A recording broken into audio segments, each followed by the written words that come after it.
What makes you think you have the right to know? I don't think you have the right to know. Who do you think you are? You want the truth? You can't handle the truth. Your puny little head would explode. There's some things you just shouldn't know about. Like what's in your food. Why would you want to know what's in your food? You shouldn't know whether your food is genetically modified. It's kind of none of your business. You might do something dumb. Yeah, you'd do some dumb shit if you knew. Like you'd be looking at labels and making decisions for yourself. You might decide not to buy food that contains GMOs. Certain companies would lose a lot of money if you didn't buy their stuff. Knowing if you're eating or buying genetically engineered food is not your right. It's just not. Oh, maybe move to Europe or Japan if you want that right. Or China. Or India. Or a lot of countries where people have the right to know. But not here, baby. Here in America, you don't get the right to know if you're eating genetically modified organisms. Unless you demand it. Unless you demand that GMOs get labeled. If there's nothing wrong with GMOs, why not put it on the label? Made with GMOs! Demand that GMOs get labeled. You have the power. Vote yes on Prop 37. Vote. Vote, and you get to know what's in your food. Vote yes for the right to know. Vote yes on Prop 37. Joshua Lane, member of the board of directors of Dr. Ann Wigmore's Hippocrates Health Institute, Josh Lane was part of the Dr. Ann Wigmore team that brought wheatgrass, sprouts, and raw foods to a worldwide audience. And now the host of Here's to Your Health on LA Talk Live, Joshua Lane.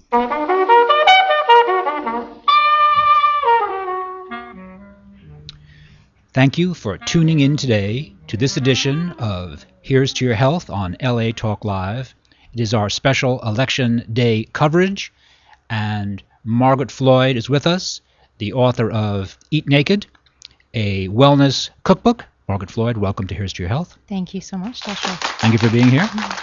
So the title of your book is kind of cute, and this is not a vegetarian cookbook, or what is this cookbook? No, well, it's actually not a cookbook. It does contain some recipes, but it's a nutritional paradigm that's very simple. It's all about, well, I call it eating naked, taking off all of those unnecessary extras off of our food. So things like packaging, processing, definitely taking things like GMOs out. Just eating real, whole food back in its authentic, original form. Well, that's I think, a very fair premise, and also that idea, or those ideas, enjoy a certain amount of mainstream acceptance now, do they not? Yes and no.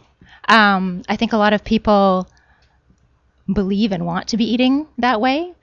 The practical reality is a lot of people aren't there yet and are still reaching for a lot of processed foods. And unfortunately, there's a lot of misleading advertising on food products. So you reach for something, it's advertised as healthful, as natural, one of my least favorite labels, and that's actually not real food. We need to get back to the, eating an apple, things that you can buy the perimeter of the grocery store, things that you can buy at your farmer's market. And for those listeners tuning in, Margaret Floyd, author of Eat Naked, a wellness book. This is the Election Day coverage for LA Talk Live, and we're going to be chatting about the vote yes on Prop 37 position, which is you have. Definitely. And can you please let us know about that proposition number 37? Well, Prop 37 is fundamentally about labeling genetically modified organisms in our food. Right now, they are pervasive in our food supply, and yet we have no way of knowing whether we're eating them or not. Unfortunately, there's a good chance we are, because it's in so many foods. But it's not labeled, so you can't make a choice. So power is not in your hands in order to eat it or not. And your sense is that people have a right to choose. They should have a right to know and to choose if they wish to or not use GMO Absolutely. products. They should have the right to know, make an informed choice. If it's so safe and so benign, then advertise it. And of course, other countries, it's advertised in other countries like the European Union, Germany, Sweden, Denmark, right? Absolutely. China, India. Right. Yeah, absolutely. It's required in most places. And the fact that it isn't here says a lot about our food supply and how much it's dominated by corporate interests as opposed to health interests. And the fact that it's dominated by corporate interests, including Monsanto and DuPont and Coca-Cola, that's not really a Republican-Democratic issue, because doesn't Monsanto push around everybody? I mean, it's not just Democrats, Republicans. It's like they kind of write legislation and they get their favorite congressman or senator or governor to push it through. And it's not really Democrat or Republican. It's kind of not that. No, it's something that affects absolutely every person. Mm-hmm. It's something that we all eat. We're all affected by GMOs. We actually don't even know what it's doing to us. There are studies on some animals that indicate that it causes cancer, that it causes digestive disruption, it causes inflammatory problems, which is, the root of pretty much all disease. Mm-hmm. And yet, because we haven't labeled it, we can't conduct studies on humans because we don't know who's eating it and who's not eating it, because there's no way of knowing because it's not labeled. And these genetically modified organisms were allowed to be introduced to the marketplace with testing that only ran for 3 months. Yes. And the testing that's been done now recently in France, I believe for a 2-year period, showed that after about 4 months, tumors began to form. Yes. Right. And so the FDA really, in this particular instance, it's possible, did not do an adequate job of testing the substance that they allowed to be brought to the marketplace. There's a great documentary out right now called Genetic Roulette that shows how a lot of the information was actually suppressed. And so, corporate interests are heavy. Millions of dollars speak loudly, sadly, in our political infrastructure, as you pointed out, regardless of whether you're a Democrat or a Republican. And also it's interesting that, let's say you're a congressman or a senator from any state, and so am I. Well, we can't possibly know every issue. So I guess to a large extent we rely on experts in their field, and because we think, well, I've got to know about defense and road building and aerospace, and all of a sudden GMOs might not really know, just well-intentioned but don't know, and so you call experts. Maybe Monsanto shows up with their PhDs and they say, no, this is a good thing. We tested this, is a good thing. So it's really kind of a complex problem, unfortunately. It really is. Now, in my opinion, there can be a simple solution, which is to really steer clear of all processed foods completely. And that's the whole premise of my book, Eating Naked. It's about eating the real whole food, ideally organic, because that's actually as close to labeling of GMOs as we have in terms of if something is labeled organic, certified organic, it cannot contain GMOs. Margaret, what does organic mean? Organic means that the crop or the animals were raised or grown basically without any synthetic pesticides, fertilizers, herbicides, etc. In the case of animal production, it means they have certain requirements around how the animals are kept. They're not allowed to use certain types of antibiotics. They have to be very careful with their feed. So you're getting a much more authentic food in the sense that it's as close to its natural form as possible. And there are real legal guidelines what organic means. So it's not just someone says, I have a tree in my backyard, I didn't spray it. That's not organic. No. Right. Well, it might be, but that doesn't qualify for a certification. It's quite a lengthy process, and unfortunately quite an expensive process, which has its own issues with small producers. But there is a real legislative standard on it, so it means something, as opposed to the term local, which is very lovely, but has no legal definition, and therefore you could sneak a lot of the same old junk into your food supply, and you've made no change whatsoever. Unfortunately, a lot of terms that are used on food labels are exactly like that. Local, natural. I mean, natural means nothing. It means it's kind of edible, basically. Grass-fed and pastured when it comes to animal products. Unfortunately, there aren't any official standards around that yet, so you don't really know. The best way is if you're able to shop at a farmer's market, especially here in LA. We've got so many of them. We're so fortunate. We should be making really good use of them. Talk to the person who's growing your food. Ask them how they do it. Ask them if you can have a tour of their farm.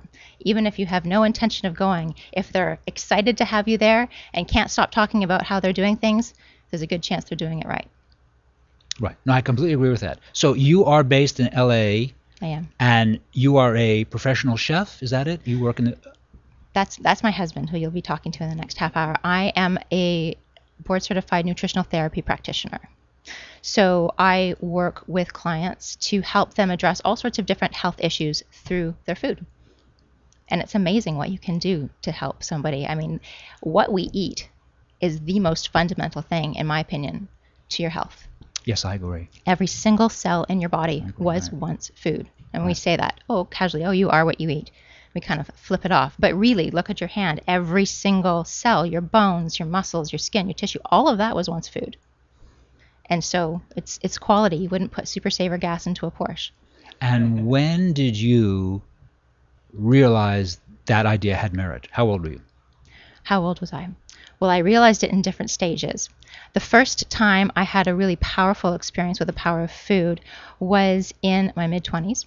I'd had a chronic skin condition I had been dealing with since my early teens. So think about that period in your life, exactly when you don't want to have issues with your skin. And I tried everything. All sorts of different, medical antibiotics routes. And all sorts of other stuff. Antibiotics, a lot of cortisone creams, all this kind of stuff. And it would work a little bit, but nothing actually got to the root of the problem. And ultimately, it was getting worse, not better. And a friend of mine suggested I look at dietary issues. I went to a professional who helped me change all sorts of things. And basically, I was eating a junk food vegetarian diet at the time. I thought I was eating well because I was eating vegetarian, but I wasn't eating real food. A few vegetables here and there, but really. And within a few weeks, that skin condition cleared up entirely. I've been dealing with it for 10 years, so it was gone. It has never come back. I'm not in my mid-20s anymore. And that was a really powerful moment for me, realizing that, we don't think of the connection between what we eat and our skin, and yet it's powerful. And when your skin, let me say this teenage word, when your skin was now clear, yes. Did you tell your mom and dad and say, "Oh, Mom, look at this. This was the therapy." And did anyone listen to you? Not really. At that point, not really. And it actually took me a while to realize that this is what I wanted to do professionally, is to help people. I kept seeing it. There was other issues that I'd had, and I'd seen other people have. And it's just, we have so many different treatments that we do, and I'm not dismissing Western medicine. I think there's quite an important role for that. But if you're not giving your body the proper bits and pieces to do what it needs to do to heal itself, it can't. It's as simple as that. Right. No, you put it under stress. And I'd like to say that I think that nutrition enjoys much greater currency than it did, say, in the 1960s and 1970s. Even people who don't necessarily eat carefully recognize, it has some merit. They don't make fun of you the way they did 35, 40 years ago, and I thought, oh my God, you're out to lunch. They don't do that anymore. No. I remember the dean from Tufts University in '73, Jean Meyer, wrote a book called Panic in the Pantry, in which he made fun of all the wellness guys. That was 1973, and that was Tufts University. It was Jean Meyer. It was no guys from some Palookaville there. It was Tufts University in Boston, and we've come a very long way, I think. Absolutely. I think people really want to do the right thing. I think that people are really confused as to what the right thing to do is when it comes to what to eat. And you really can't walk down the aisle of a supermarket and believe anything that you see. Right. Margaret, let me just put you on the spot here. Do you know the number one selling item in any grocery store in the United States? Any conventional grocery store? I don't, but I'm afraid to even... It's Marlboro cigarettes. Oh, wow. And number 2 is Coke Classic. And number 3 as a category is beer. So the top-selling items are non-food items. Therefore, it's not in the economic interest of the mainstream grocery guys to have an educated client. That's very true. Now, that's a very hard statement I just made, but that seems to be the economic reality. I would agree with you 100%.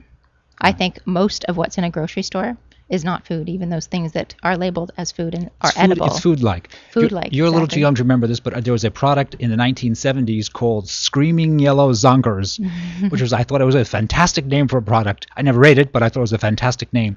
And that product was just complete. Of course, it's not on the market any longer. It was just, food coloring and flavoring and God knows what. But it was just fantastic the way they could package it up. And then when you go after the mainstream guys about what they're selling, you say, but it's convenient. It's convenience food. People want convenience food. And really, you cannot fight with them on that because it's true. They're not talking about, is this good for people? No. They're saying it's convenient food. Absolutely. And so it's an issue. So if people were to read your book, what would they take away from it? Well, first of all, it would clear up a lot of the confusion. All of these terms, just, for example, eggs.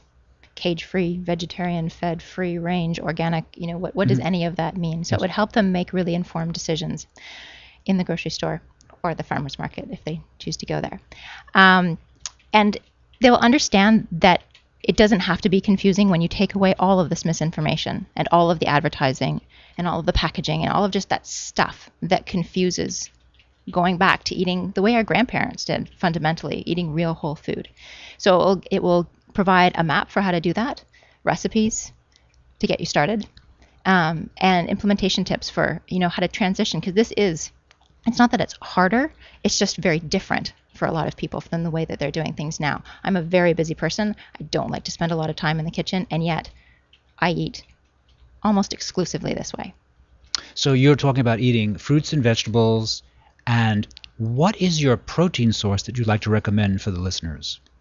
Well, I'm not pro or anti-vegetarian, but I will say that if you're going to eat food from animals, you want to make sure that it comes from an animal that was raised properly. And that means, for example, a cow on pasture eating grass as it was biologically designed to do. You're going to have a completely different nutritional profile of both the dairy and the meat that comes from that cow than you do on a cow fed corn and soy. And specifically, if they are pasture fed, what am I, the consumer, going to get more of? Well, you're going to get more CLA, which is it's a fatty acid that's been shown to be helpful in terms of fighting cancer. It's going to give you a fatty acid profile that's actually closer to wild salmon. We all hear about salmon and fish and its health benefits. It's going to give you a profile that's much closer to that. It's also what it's not going to give you, which is equally important, which is the residue from pesticides and from the feed. And these animals who are being fed corn and soy they're biologically not designed to eat that way. Mm-hmm. Right. And that shows up in the meat. So basically, you want to eat meat or fish or protein from an animal that is in its natural habitat. Wild fish, eggs from pastured chickens. If you're going to eat dairy, again, from grass-fed pastured cows. And also, isn't the beef actually richer in omega-3s that is grass-fed rather than the grain-fed? Oh, absolutely. And usually, if I can say this too, of course, taste is personal preference, but when you eat organically grown meats and vegetables, fruits, they have a better taste. It's unparalleled. It's a completely different food. And on the protein needs, how much protein do you think we need? Why don't you tell me, what did you have for breakfast today? I had 2 eggs cooked in grass-fed butter, a bunch of spinach, some, cultured veggies, so some naturally made sauerkraut, a little bit of avocado, and actually I threw in some salmon roe just for the heck of it because it was in the fridge. That sounds like a very good breakfast, Margaret. That sounds like a very desirable breakfast, and fun and light and sustains blood sugar. Absolutely. And keeps you slim. It's everything you want in a breakfast. Absolutely. And when you ask about protein requirements, I don't think that there's one set number per person. I think we're all individuals. What works for me might not work for you. I think it's really important to listen to our bodies. And if you feel satiated after a meal, not too full, not at that sort of edge of hunger where you're going to be hungry in another 20 minutes, and you don't feel sleepy, your energy is consistent, then that's a really good indicator. We shouldn't need to eat every couple of hours. That's a myth. We should be able to sustain ourselves between meals every 3 to 4 hours.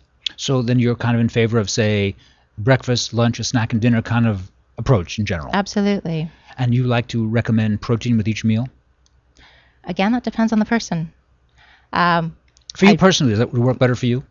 Not always. No. Protein for breakfast and lunch for sure. I don't always want it at dinner. So it really depends on the person. We don't actually digest protein as well at night. So for a lot of people, it's very important. Protein and fat, the 2 most important things you have for breakfast. Yes. A lot of people grab their bagel and coffee. And for people who are listening, those of you just tuning in to Here's to Your Health today, we're chatting with Margaret Floyd, author of Eat Naked. Lovely. And what is protein? Give me an example of protein foods and fat foods. Tell my listeners. So protein foods are anything that, for animal products, so meat, dairy, eggs. So chicken, turkey, lamb are protein. Exactly. Right, okay. Exactly. And then fats. It's good old-fashioned butter, coconut oil, olive oil, certain, things like avocado, nuts. Nuts, you mean like almonds, Brazil nuts? Almonds, Brazil nuts, pecans, walnuts. And of them. when it comes to fats, do you have a favorite? Is olive oil the best? Is coconut oil the best? What do you like to really recommend for your clients? In terms of fats, it really depends on how you're using it. So when you're cooking, you always want to use a fat that's stable. It's saturated. And we think that we need to run away from saturated fats. But saturated, it's saturated because it's stable, or it's solid at room temperature. And these are the fats you want to cook with because they're stable. They won't break down. They won't go rancid when you're with heat. Olive oil is great, but not to cook with. I actually never cook with olive oil, or if I do, I will mix it with a saturated fat like butter to protect it, because the fatty acids are more delicate and they will actually break down and go rancid. And rancid fats in your body are highly inflammatory, and we want to avoid that at all costs. Inflammatory meaning not good. Meaning not good. It inflames. Okay. You think of anything that ends in an itis. That's an inflammatory condition. Arthritis, bursitis, anything like that. Any of those kind of, you think of red hot feeling. We want to eliminate that completely. Okay. Any fat or oil that is liquid when you put it in the refrigerator, you absolutely don't want to have any heat at all. So a lot of vegetable oils, actually, we don't want to be cooking with because they're so delicate. They will break down, they will go rancid, and then they're very inflammatory on our system when we eat them. So again, let's say people listening, they want to listen to Margaret and they want to start out. So is coconut oil, olive oil, the two you like to recommend most?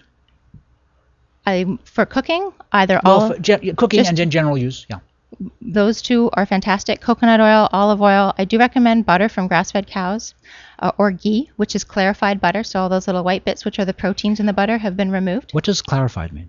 It means that, so when you heat butter, you can see the oil and you can see those little white pieces. The white pieces are the protein. It's been clarified, meaning that you take the protein, those little white pieces, out, and so you're just left with the butter oil, which means you can actually use it at a much higher temperature because it won't burn, because it's those little protein pieces, those little white bits, that are what burns when you smell that burning butter flavor. I see. And ghee has a long history of use? It does, especially in countries like India, for example. It's very commonly used in their cuisine. And why is ghee becoming increasingly popular now in the natural foods crowd? Well, for the reason that I'm stating, is it can withstand high heat. It's not inflammatory when you eat it, when it has been cooked. And of course, because you've taken the proteins out, that's the part that a lot of people who have a food sensitivity to dairy will not be able to tolerate. So a lot of people who are sensitive to dairy can still eat ghee.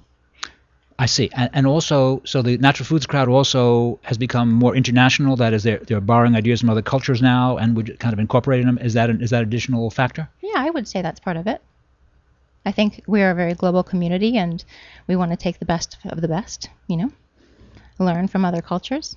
Absolutely. And you feel by eating, say you had 2 eggs for breakfast and you said salmon roe and a piece of avocado, so that's sustained, you're good for like 3.5 hours, you feel fantastic. Oh, absolutely.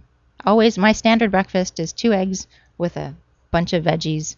I always add some cultured foods, which basically these are foods that have been lacto-fermented. So when you lacto-ferment vegetables, in this case it's cabbage, what you do is you're converting the natural sugars and turning them into lactic acid, which actually helps to create probiotics. It enhances the enzyme properties of the food. So it actually acts as a digestive enzyme while you're eating the food. Well, your breakfast sounds very good. Why don't you give me kind of a sample lunch, if you don't mind? Sample lunch? Typically, it's a salad. Big old salad with lots of different things thrown in there, lots of different veggies. I mix it up in terms of types of lettuce. Some days it's spinach, some days it's mixed greens, some days it's romaine, some days it's whatever's in the kitchen. All sorts of different veggies thrown in there. I like to use leftover meat from the day before, the night before. So maybe if we had steak for dinner, just slice up a few pieces of beef and throw that in. Maybe a few beans to, like black beans or garbanzo beans, chickpeas, to keep you going. Always some good dressing. Never have a salad without dressing. You need the fat. What kind of dressing? What's your dressing? What do you make? What do you like? Easiest one that I make is... Easy sounds good, yeah. is, your oil as a base. Typically, I use olive oil. You can also use flaxseed oil, walnut oil, and do 3 parts of the oil to 1 part of something acidic, either balsamic vinegar, for example, or some lemon. Some apple cider vinegar is another favorite around our house. And then even just taking some herbs from the spice cabinet, throw in some oregano or some basil, mix it up, a little bit of salt and pepper, and call it good. So this salad of leftover chicken or turkey or steak from the night before and some beans and salad, that sustains your blood sugar and keeps you very slim, does it not? So it's kind of the easy way to keep your weight down? Yeah, absolutely. If you don't have lots of starches and lots of kind of filler foods, like the breads and the pastas and that kind of thing, that stuff, first of all, it messes with your blood sugar, and the whole blood sugar pathway is where we get into a lot of problems because it sets your body up to store fat as opposed to burn fat. And secondly, all the foods that you're eating are very nutrient dense, which means you're getting more nutritional bang for your caloric buck. So a salad, or veggies and some good protein. I like to throw in some beans because it feels a little bit starchy, but it doesn't convert to sugar as quickly. So you mentioned that as a young girl, as a teenage girl, you had skin issues, which probably must have been very upsetting. When we were that age, you think, oh my God, I don't want to leave the house. So weight was not an issue. You've always been lean, is that it? Yeah. So that was not an issue. But for you, when you modified your lifestyle and your skin was just lovely like everybody else's skin, you realized, oh my goodness, there's something to this food as a healing tool business. And so if you eat carefully, and if you, as the foods for breakfast and lunch you outlined, in general, people will just be slim. Is that it? They'll be slim and have energy and have good skin. Is that? I mean, it's broad questions here. No, but I see it every single day in my practice. You take processed foods, you take those kind of bulky, starchy foods out of someone's diet, they eat real whole foods, they lose weight, their energy comes back, all sorts of digestive issues are resolved. I mean, I've seen amazing things happen with clients. Invariably, they lose weight and their energy comes back, and then it's the platform for all sorts of other health issues. And so clients lose weight not because they're dieting, but because they're thinking differently about food. I absolutely do not believe in dieting. I don't. I think deprivation sucks, basically. Right. And I wouldn't want to do it, and I wouldn't want anyone else to do it. I think that feeling of being hungry and the calorie counting and counting grams, it's in my experience, it doesn't work. It gets us focused on the pieces of information that aren't important. You want to feel satiated. You want to feel satiated but not over full. If your body is having a craving and you're really having a hankering for something, that's an indicator that something's out of balance. And so we want to make sure that we bring your body back into balance so that you're not having those cravings. So eating this way, you're getting the nutrients that you need. You're not filling up on empty calories that just are basically filler but not giving you nutritional benefit. And your body will find its own natural equilibrium. Margaret, I completely agree. How about a nice snack for my listeners in the middle of the afternoon? What do you suggest? Apple with a bit of almond butter. Oh, you like nut butter as an apple? Yeah. Seems like a great combination, doesn't it? I like it. Or just even a handful of nuts and an apple or some berries or... Are kind of almonds your first choice always on nuts? Not necessarily. Lately I've been more of a cashew person, but I kind of go through phases. Okay, cashews are certainly fantastic too. Okay, so nuts and a little bit of apple, kind of a good, healthy, blood sugar stabilizing snack. You bet. And then for dinner, what do you like to suggest? What do you suggest? Well, if you're going to do some kind of protein, then, maybe it's a, piece of chicken or some fish or maybe some eggs if you didn't have them for breakfast. Again, lots of veggies. I always recommend, at least 50% of your plate for every meal, including breakfast, should be veggies, which is a lot of people kind of can't wrap their mind around that, but I think that's a really important piece. And then definitely some good fats as well in there. Sometimes because I'm not always starving at dinner and I like to have something a little bit milder, maybe a bowl of soup, homemade soup definitely, some miso soup if I'm not feeling like having meat. Margaret, many people, when you chat with them and you mention you're eating 2 eggs, maybe even 2 eggs a day, they think, oh, no, that's bad for cholesterol. What's your thinking on that? Well, there's a lot of misinformation out there about cholesterol. And fundamentally, your body will produce its own cholesterol. So the more you eat, the less it makes. The less you eat, the more it makes. Also, the cholesterol in our blood, cholesterol has many, many important roles in our body. The cholesterol in our blood is basically a repair mechanism. So if we have cholesterol on the walls of our arteries, that means that there is inflammation, and the cholesterol was mobilized to basically go act as a patching mechanism. And so is it linked to diet? Absolutely. That's that inflammation we were talking about earlier. But it's not eating the cholesterol that causes the inflammation. The cholesterol has a very important and appropriate role. You want to patch up any kind of damage. The question that we want to be asking is what's causing the damage? And what's causing the damage is processed foods, sugars, refined flours, the pastas, the breads, all of that kind of stuff. Definitely processed foods. So it's not the eggs that's the problem. It's the other stuff. All right, so then your position is that eggs, can I safely eat, say, 2 eggs a day? Sure. If I wanted to, if I like eggs? Right? Absolutely. I've been eating that way for a long time. My cholesterol numbers are perfect. I see clients who I get them to start eating eggs in butter, and they go nervously to their doctor after eating this way for a few months, and their blood work comes back better than ever. Right. Margaret Floyd, how can we get a copy of your book? Well, you can get it any major booksellers, Amazon.com, BarnesandNoble.com. I have a website, which is eatnakednow.com, and there's more information about the book there, as well as lots of free videos, cooking videos, recipes, other complimentary articles, and all sorts of fun stuff. So you're based here in Los Angeles. I am. So you work with clients. I do. Do you want to give out a phone number or website? Eatnakednow.com is the best place to find me and to get in touch and if you want to book an appointment. Eatnakednow.com. Okay, so that's Margaret Floyd's new book, Eat Naked. Very much worth reading. I think you'll find it's a nice contemporary book.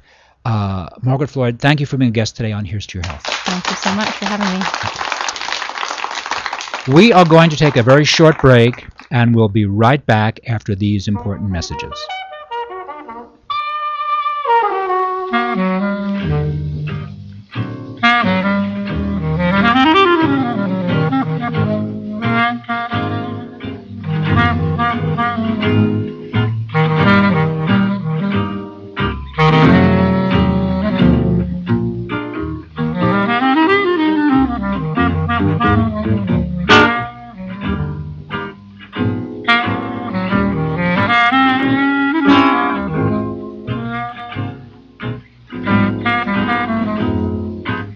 What makes you think you have the right to know? I don't think you have the right to know. Who do you think you are? You want the truth? You can't handle the truth. Your puny little head would explode. There are some things you just shouldn't know about, like what's in your food. Why would you want to know what's in your food? You shouldn't know whether your food is genetically modified. It's kind of none of your business. You might do something dumb. Yeah, you'd do some dumb shit if you knew. Like you'd be looking at labels and making decisions for yourself. You might decide not to buy food that contains GMOs.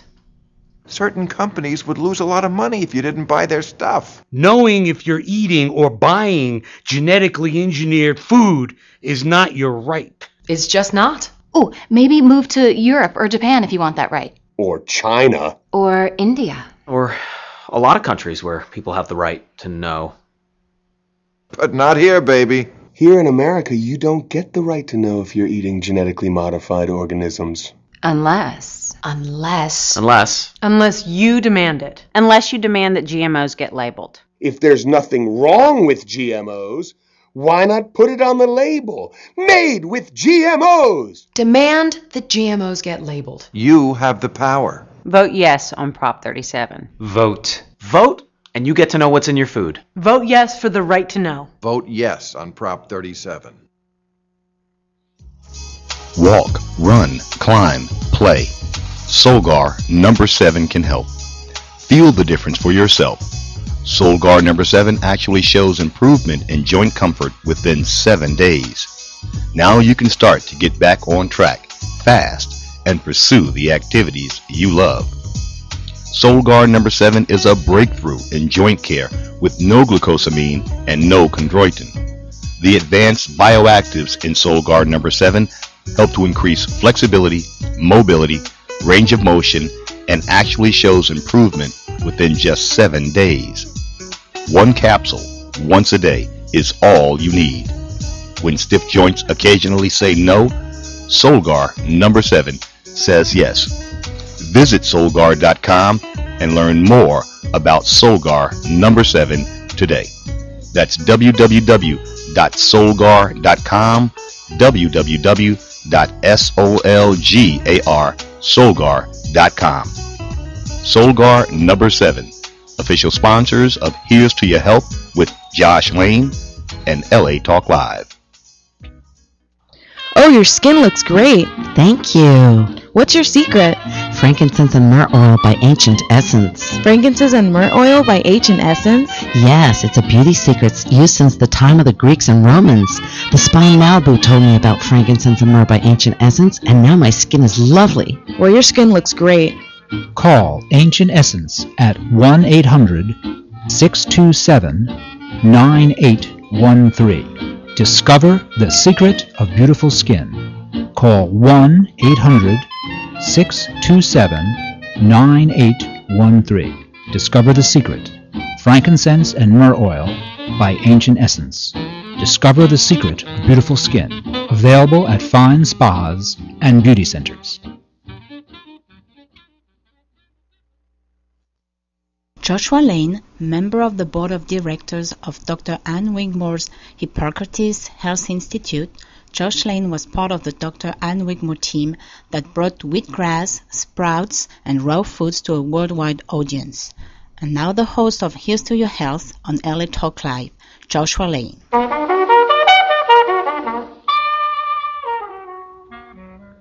We're back. Thank you for tuning in to this Election Day issue of Here's to Your Health on LA Talk Live. I'm your host, Joshua Lane.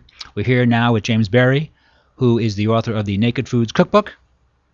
That's right, I got that right. You did. Correct. Thank you very much. A new book. This was that, what, past 6 months? Yes. Yeah, you know, it's been a whirlwind because we just had a baby as well. So I am getting confused because it's... Yeah, I met your baby out there. Yeah. And baby said hello. Baby has good lungs. Yes. Yes. So this book, and your wife also is involved with wellness, your book talks about the value of food, and for feeding babies, obviously that's a big issue. Feeding the children, you want the children to be healthy and strong and big, and if we feed them natural foods, will they be healthy and strong and big? Well, you know, I believe absolutely so, but you know, it's a bigger question because, of course, you talk to some parents and say, I try everything. I try to give my baby this, that, and they won't take it. So I think it's, you know, food is not just about nutrition. It's about the psychology, right, and the behavior. And I can't pretend to assume that every child's going to have broccoli or, eat some kind of real food. I mean, the best thing I believe is creating the foundation, right? So breastfeeding. Ideally 3 months, maybe even 6 months, maybe even 2 years, whatever you can do. Right. And then introducing foods around 6 months and or of course 3. Breastfeeding is traditional, is it not? It's Absolutely. It's not just a currently interesting idea. It's obviously all societies, that's the way children were nourished. Absolutely. Well, you know, when my brother was born, the doctors, and this was in the 70s, I'm sure before that as well, doctors were telling women to not breastfeed. They said it's not natural. Right. So once again, another period in time when doctors were saying one thing, but the reality is what we know now. They offered information that was actually, in retrospect, completely wrong. Yeah, just like doctors, you say, "Oh, smoke to relieve stress, and you'll die a few years later, but don't worry about it. You'll be, stressless." Yeah, they said actually it improved digestion. Did Lucky they really? Strikes in the 20s, they said improved digestion. Yeah, it's things have come a long way. Yeah. And how did you get involved with wellness ideas? You know, I haven't met a wellness person, someone in that field that hasn't had to deal with their health themselves. I think we all get attracted to certain fields because we're dealing with whatever the topic is. And, I grew up on a 50s diet, even though I was born in the 70s. It was 50s, frozen food, frozen vegetables. Meat was the biggest piece on the, on the plate, and then baked potato. My mother, we knew food with the dinner was ready because the smoke detector went off. No joke. I see. So making fun of your mom, eh? She laughs now because she continually says she's from Brooklyn. She's like, I don't know. She learned to cook when she married my father, and she laughs now. She said, how did I end up with a chef? So she's in on the joke. And what about your dad? Was he a athlete in any way and encouraged you? Not really. I mean, he just is a product of his time, Once again, the frozen vegetables. I mean, Industrial Revolution was all about convenience, right? So most people were encouraged and told by the media and by the companies at the time, hey, vegetable, frozen vegetables, canned vegetables, it's all good, it's the same, and I think we were hoodwinked then, just like we're continuing to be hoodwinked now. I think we're just more keen to it, like you were talking about earlier. I think the talk of nutrition and health has been around now long enough where their ears are perked, and they're actually starting to listen. I think so. They may not be doing it yet because I think there's other restrictions. Of course, there's finances and there's time and knowledge, right? I mean. So can I ask, how old are you? I'm 38 now. Wow, I'm going to be 39. 38. Okay, still a terribly young guy. So who did you read, and when did you first think, oh my goodness, this is an interesting idea? I mean, what was it? Did someone take you to a health food store when you were 12 or something? What was it? Well, I went to UC Santa Cruz, which, if you know, Santa Cruz is a pretty granola-y, very health conscious, kind of almost overly conscious area. It's a progressive campus. Yes. So I kind of was introduced to the idea of health, but truthfully, and this is the way it still is, a lot of people who are healthy, and I'm using the quotation marks, they just snack. They eat natural corn chips instead of Doritos or whatever. So you get a lot of that. Yeah, right. It's junk food healthy people, basically, and so I didn't really learn to be healthy there. But what happened, which was very key to my journey, was I got a kidney stone when I was in college. Right at the end, I was a double major, and I was trying to finish school 2 weeks early so I could go participate in this program back east. And I was eating pizza and I was drinking root beer. That's it. And I dehydrated myself and I got a kidney stone. And so 2 weeks into my time in back east, I got sent to the hospital. I didn't know what was going on. I thought it was my appendix or kidney stone. I didn't know. They didn't know. And it was, I was told by the nurses, this is the closest a man can get to having a baby. And she was right. So intense pain there. Extreme pain. You were like 20, 21? Yeah. And so that was the first time where it registered that what I eat will affect my health. Did the MD say, well, the pizza and the soda weren't a good idea? Did anyone tell you? He didn't even know. No. He didn't talk about it. But you decided this was the problem. Well, because I knew what I was eating before I got there. Absolutely. So you made the connection. Absolutely. And particularly because he connected it to water. He connected it to dehydration. But I've never actually had a doctor, and I think I can honestly say this, I don't think I've ever had a doctor talk to me about my nutrition. Right. And that's one of the reasons why I actually encourage clients, and I'm not trying to be down on the Western medical system, but I try to encourage clients when they have something going on to first go to someone that focuses on nutrition, because I'd rather have someone that focuses on that particular topic than someone that just knows a general idea of a lot of things. That seems fair. Yeah. So, and since nutrition affects so much of what's going on for us, whether it's skin, allergies, any kind of irritation, digestive issues, to me, the first thing you do is look at your nutrition. Second thing, look at your lifestyle, because if you're stressed out, of course, you're going to be susceptible to all this stuff. So when you got out of the hospital, then what? I started carrying a bottle of water with me everywhere. Yeah. So did they zap your kidney stone with a machine? What did they do to get rid of it? No, luckily it was small enough where it didn't have to be zapped. I passed it. It was about the size of a burnt match head. And then they analyzed it and they said it wasn't, it was fine, that it was just from the dehydration. But it really did open my eyes to, okay, I need to look at what I'm putting in my body. From that point on, then I started realizing, okay, my ability to self-care is not 100%.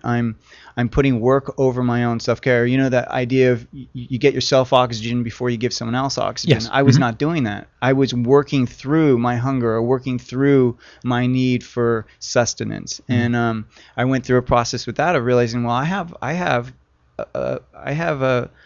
food issues going on. In many ways, I think when we don't self-care, that can become something deeper than just, oh, well, I'm too busy. It actually could be similar to someone who throws up, bulimia or something. I mean, it's a very similar concept of when you purposely starve yourself, you got to deal with that. No, for sure. So you came back to the East Coast. You were an intern in what kind of program? What kind of profession were you starting at that point? Then I was a theater arts. I was a psychology and theater arts major, so I was focusing on acting. And I was doing a Williamstown Theater Festival back east. Oh, wow. Yeah, wonderful program. That's prestigious. Yeah, very, very. I was excited and learned so much. Met some great people there, and then I came back and I continued on my path and made it here out to LA for acting as well. And then I started going down a different route. Then I went to the vegan route, and I just started to experiment. Vegan meaning what? I was doing tofu, soy with everything, and I just was staying away from meat products because I thought it would be healthier. So a vegan doesn't eat meat? No meat, no animal products. Some vegans don't even do honey. They consider anything that comes from an animal not good for them. And then from there, I went vegetarian, which so means now I'm more incorporating eggs and cheese or dairy. And I just wasn't healthy. It wasn't working for me. And then from there, you had a sense of your own body that just, you're happy to experiment with the ideas, but you didn't feel that you had the answer. No. Yeah, I was still very much searching, but I was on the path, and I knew, and I was seeking, and I was reading like everything. Diet for a New America is what made me a vegan at first. That was the John Robbins book? Yep, John Robbins book, and I know that's a big one for most people. Yes. Since then, I mean, the Fast Food Nation I know that's a more recent one, but still, that was a very powerful book as well.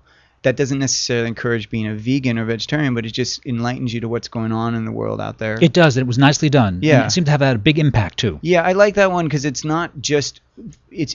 Diet for New America felt like it was just too much of the same topic. Kind of doctrinaire. Yeah. Whereas Fast Food Nation, I felt really covered history of fast food. It delved into so many different parts of my own personality that I like, and it kept me interested through the whole book. And, sure. And I like that. Food Inc., I think, is like that as well. The documentary and the book.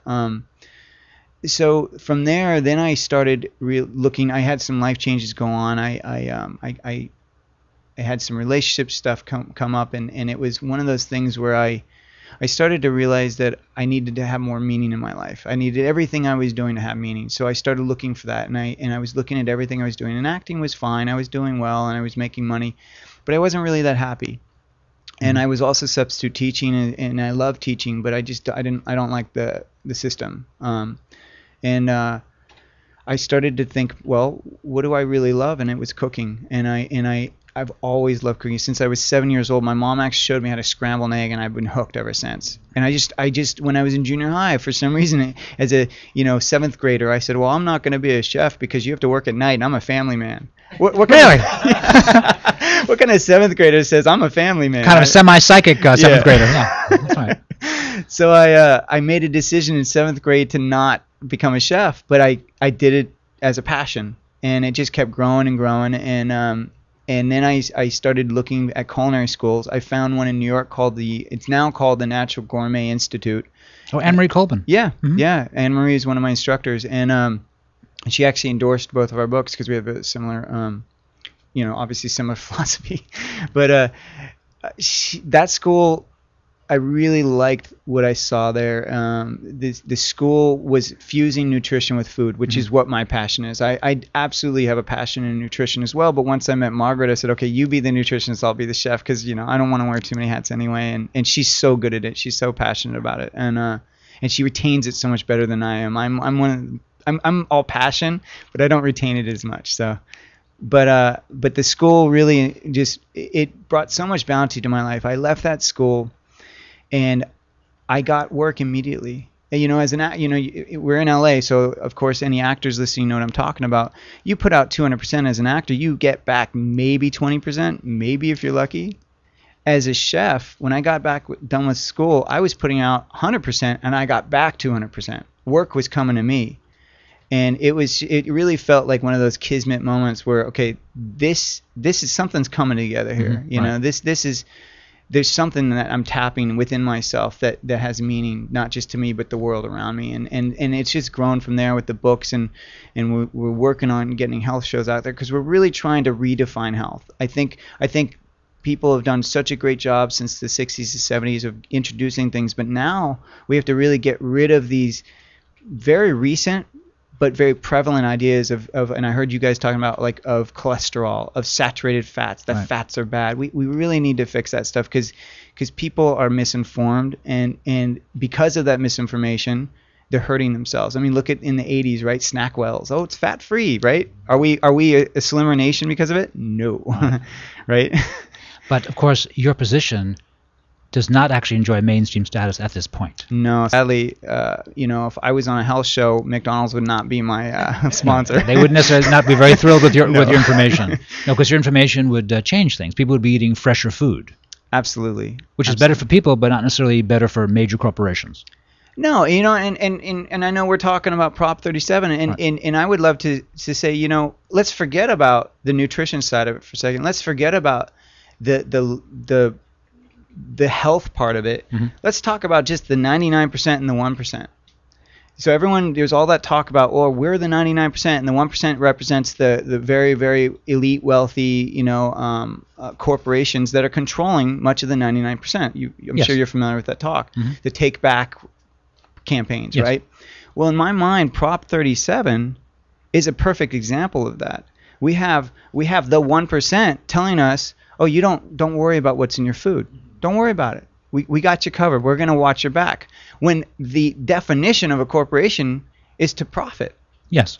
So we're basically saying, thank you, take care of me. And again, why are you doing it? Because you want to make money off of me as well. So that's just contradiction of terms right there to me. It could certainly be. It could be. Yeah. Right? I mean, of course there are corporations out there that are wanting to do good. So I don't want to vilify all corporations, Right. but I think I think you'd be hard pressed to argue if Monsanto is trying to do good for us. I think Monsanto does seem to be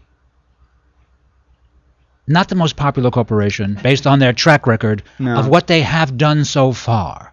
And so to mention that is certainly fair because it's part of the historical record that Monsanto has a bad track record with Agent Orange Right. and with their Roundup products. But why are they so powerful? Well, I think if you from that, I know the documentary, the genetic roulette has been talked about. Jeff Smith's.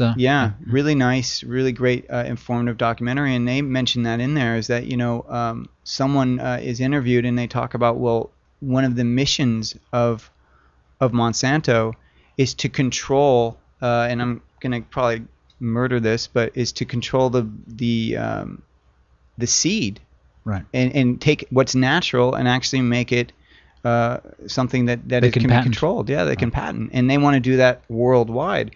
So I think we can make them the villain, but they're being very clear. This is our mission, right? And this is what we're going to do. So they're if anything, they're in integrity with what they're saying is their mission. Who's really out of integrity is the 99% saying, okay, thank you, take care of me. Because really what we're saying is I'm getting sick, I'm having issues, whatever they may be, from allergies to, you name it, from skin rashes, whatever, digestive issues. And then we're not then holding accountable for the choices we're actually making. Right. We're saying, oh no, I'm going to go to the doctor and the doctor's going to give me that magic pill and I'm going to be fine. But I'm not going to hold myself accountable for the choices I'm making. And then in turn, the choices I'm making, I'm not going to hold accountable the company that's producing the things that I'm buying. So in my ways, we're all responsible. And that's why I think more and more we're hearing the concept of, well, how do we make a difference?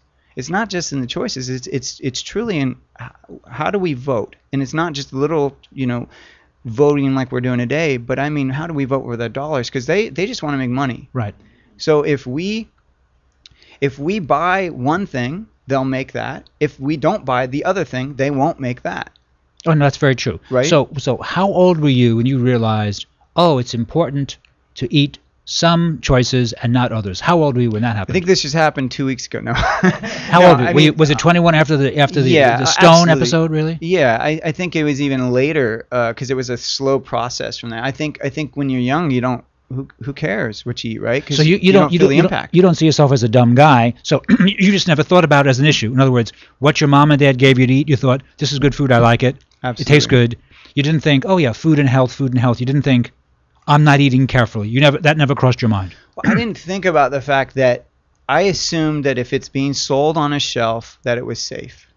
It didn't. Right. I think most people think that. I think they do.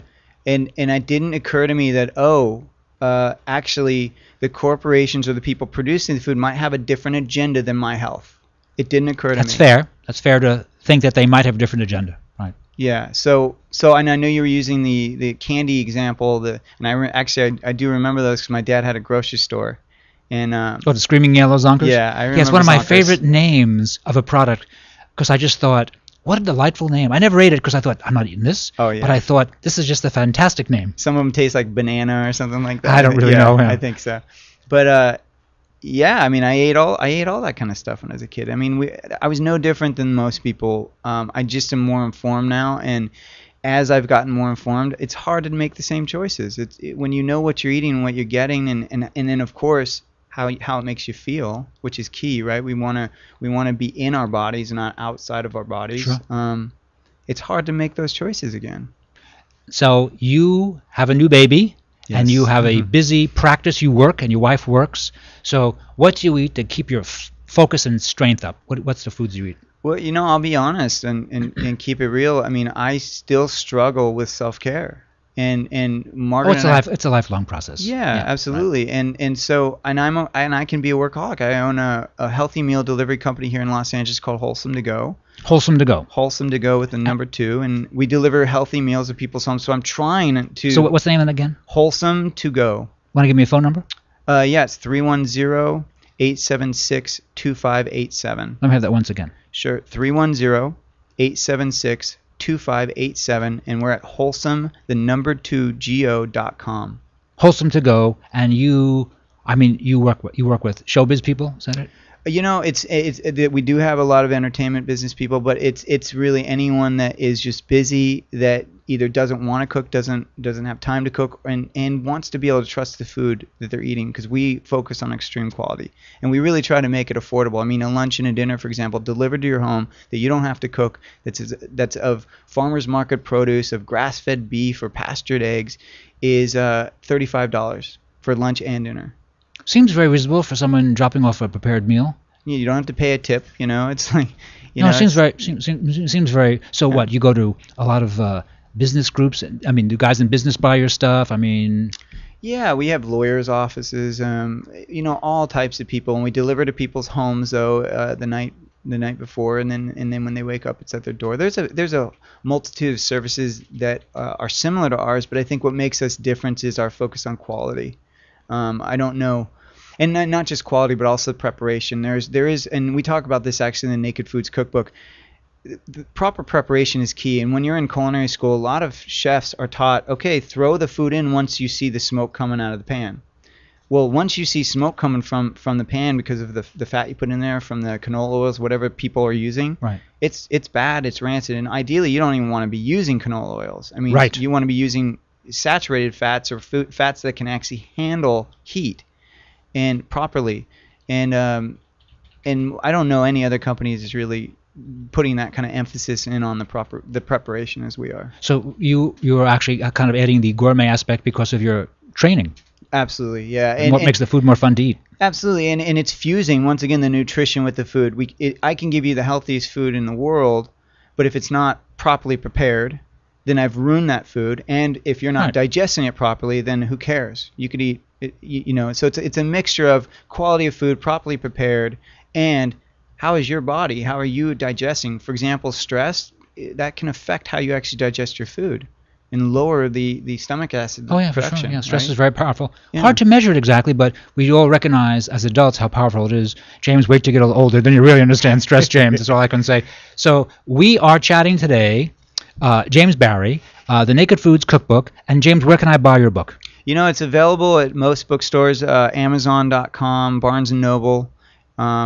It's been out for a while, and we've gotten some really great feedback. And it's not just for carnivores. It's actually, we've gotten some amazing feedback from vegans, because it's truly an omnivore book. Some vegans blogs have said this is some of the best vegan recipes they've ever found. Well, that's had. nice. Yeah. So because the vegans are tough to please. Very tough, very tough. James, thank you for being a guest today on Here's to Your Health. Thanks very much. We're going to take a short break. You're listening to Here's to Your Health special Election Day coverage. We've been discussing Vote Yes on Prop 37, and we're going to take a short break. We'll be right back after these important messages.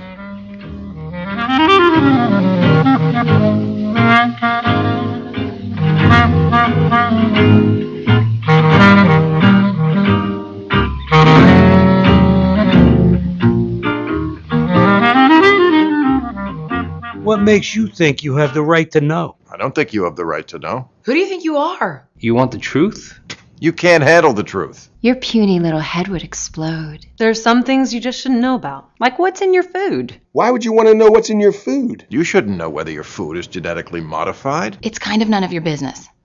You might do something dumb. Yeah, you'd do some dumb shit if you knew. Like you'd be looking at labels and making decisions for yourself. You might decide not to buy food that contains GMOs. Certain companies would lose a lot of money if you didn't buy their stuff. Knowing if you're eating or buying engineered food is not your right. It's just not. Oh, maybe move to Europe or Japan if you want that right. Or China. Or India. Or a lot of countries where people have the right to know. But not here, baby. Here in America, you don't get the right to know if you're eating genetically modified organisms. Unless you demand it. Unless you demand that GMOs get labeled. If there's nothing wrong with GMOs, why not put it on the label? Made with GMOs! Demand that GMOs get labeled. You have the power. Vote yes on Prop 37. Vote. Vote, and you get to know what's in your food. Vote yes for the right to know. Vote yes on Prop 37.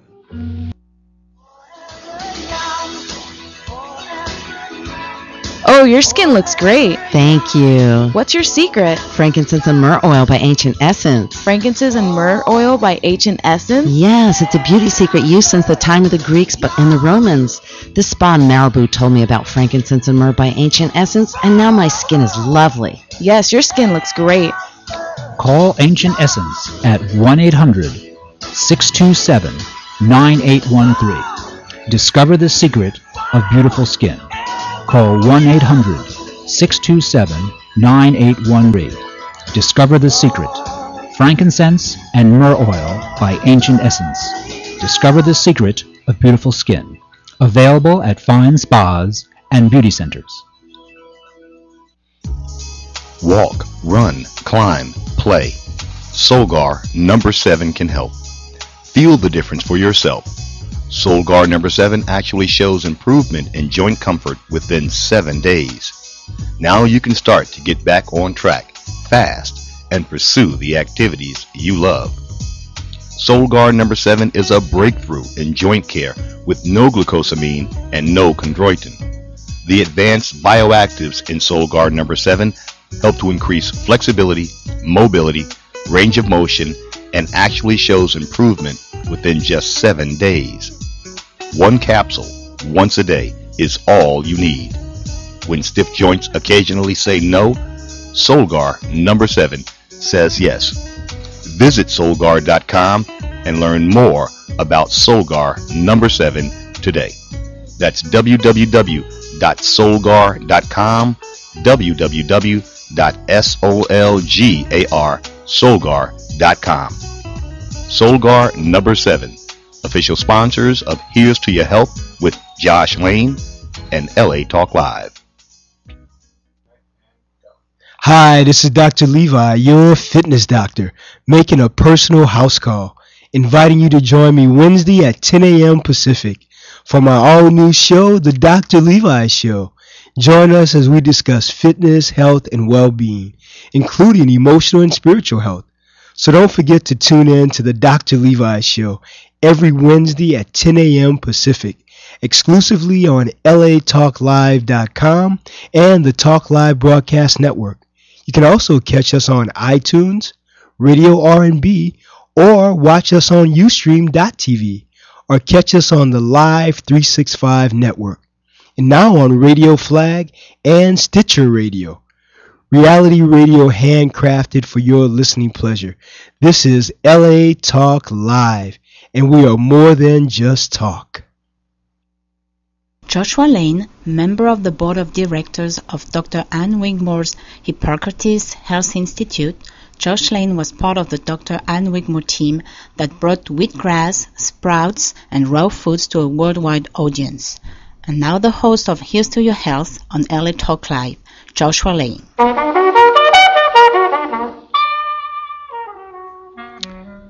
Thank you for tuning in to this edition of Here's to Your Health on LA Talk Live. I'm your host, Joshua Lane. and this is our special Election Day edition, and we're chatting now with Nita Thompson, who is a sickle cell anemia educator. Sickle cell anemia, an important topic, affects many African Americans and people from Latin and South America. Nita Thompson, welcome to Here's to Your Health. Thank you so much. Thank you. So, why don't you give the listeners a real definition of sickle cell anemia? Okay. Sickle cell anemia, or sickle cell disease as we call it, because there's several different types. Sickle cell anemia is the one that's classified under SS, hemoglobins. However, there are over 100 types of sickle cell diseases, including thalassemia, sickle beta thalassemia, sickle alpha thalassemia. The thing about it, though, is you're born with it, and what happens is two parents have to have the trait, or one has the trait and one has the disease, or both have the disease, and they pass it on to their child. Now what happens is, if it's two people with the trait, what they do is it actually mutates inside of the body, causing the person to have sickle cell disease. There's a 1 in 4 chance that every child they have would have sickle cell disease if it's two people with the trait.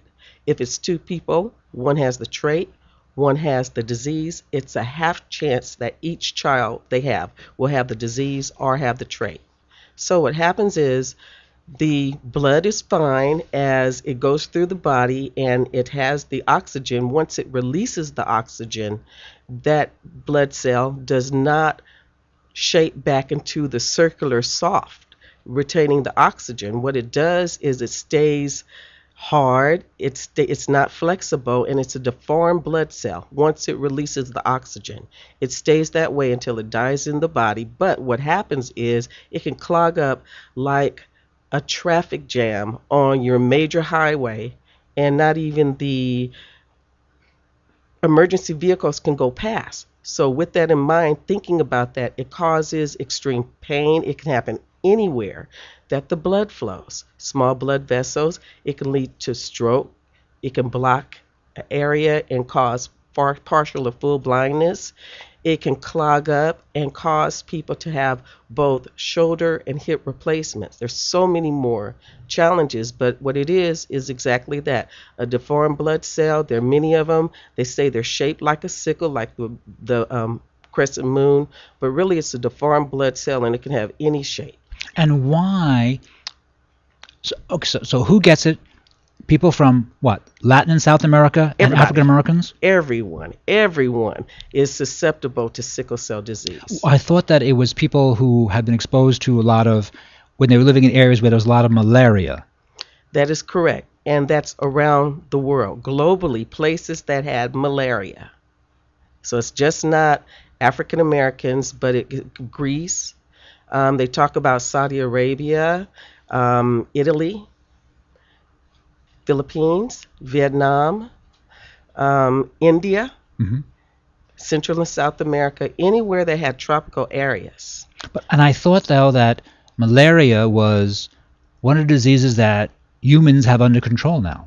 Yes, now. Yes, now. But what happened was, and actually the whole story behind that is, areas prone to malaria, where we were dying out as the human race. And what areas are those again with malaria? Oh, there can be quite a few. Like Panama or something? Yes. Yeah. Anywhere that's tropical, that's hot, that has the mosquitoes. Right. Okay, so what happened was, we were dying out as the human race. So smart us, we mutated the gene, that sickle cell trait gene, so that those that have sickle cell trait will not hardly get sick and not hardly die if they get malaria. However, those with both sickle cell disease or neither one are more susceptible to contracting malaria. If they did, they would be more susceptible to getting very, very sick, to dying from that. So it was protective.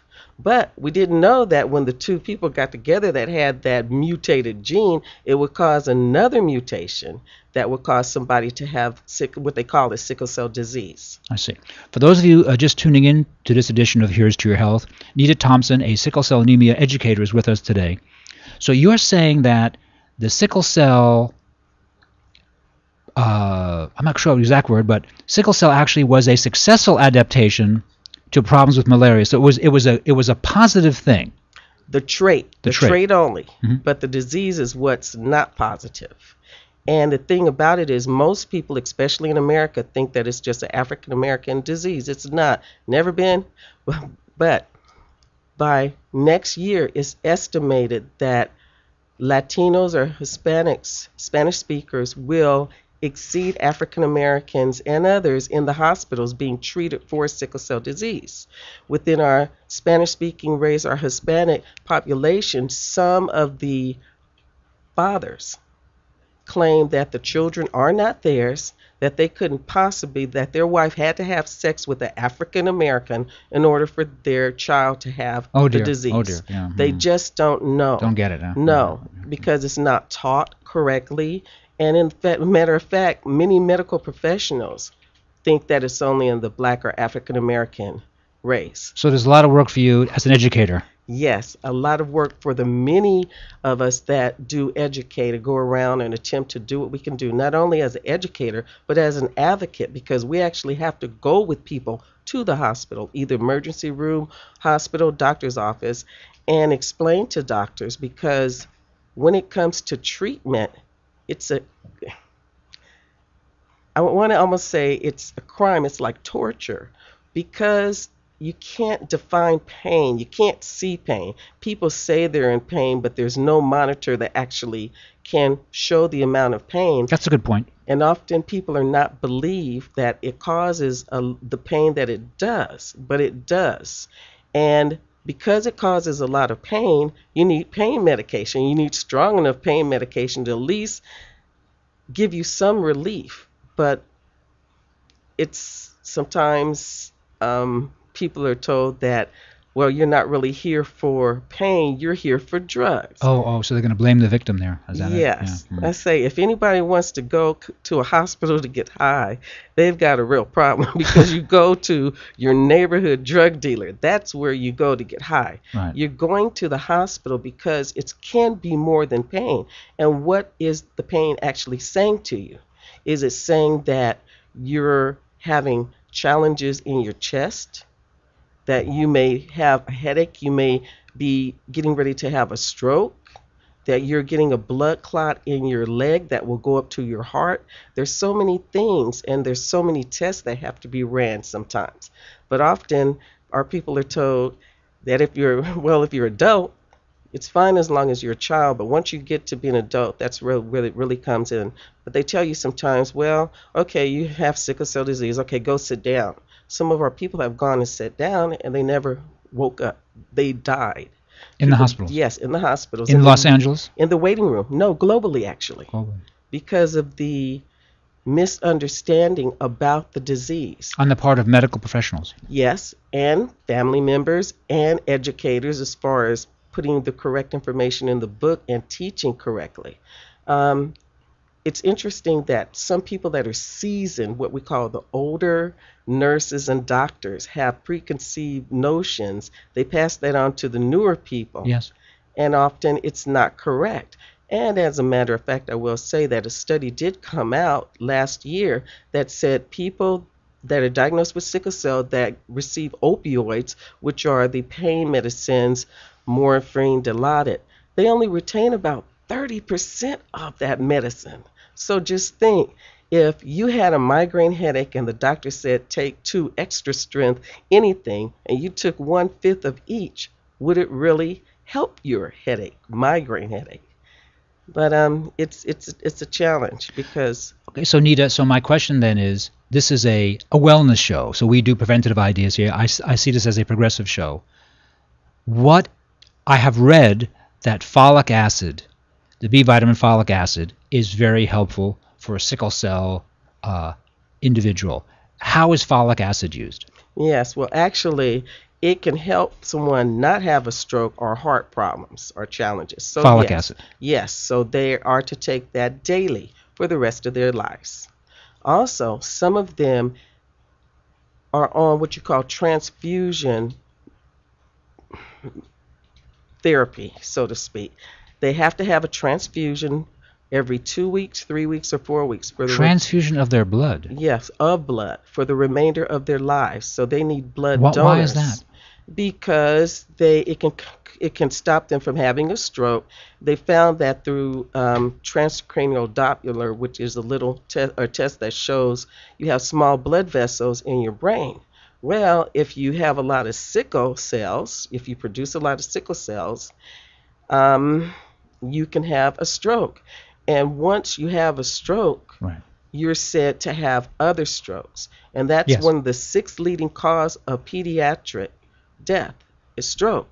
And in pediatrics dealing with our children, it's one of the number one reasons besides infections that persons diagnosed with sickle cell who are between the ages of, say, 3 to 5, 3 to 7, pass. Alrighty.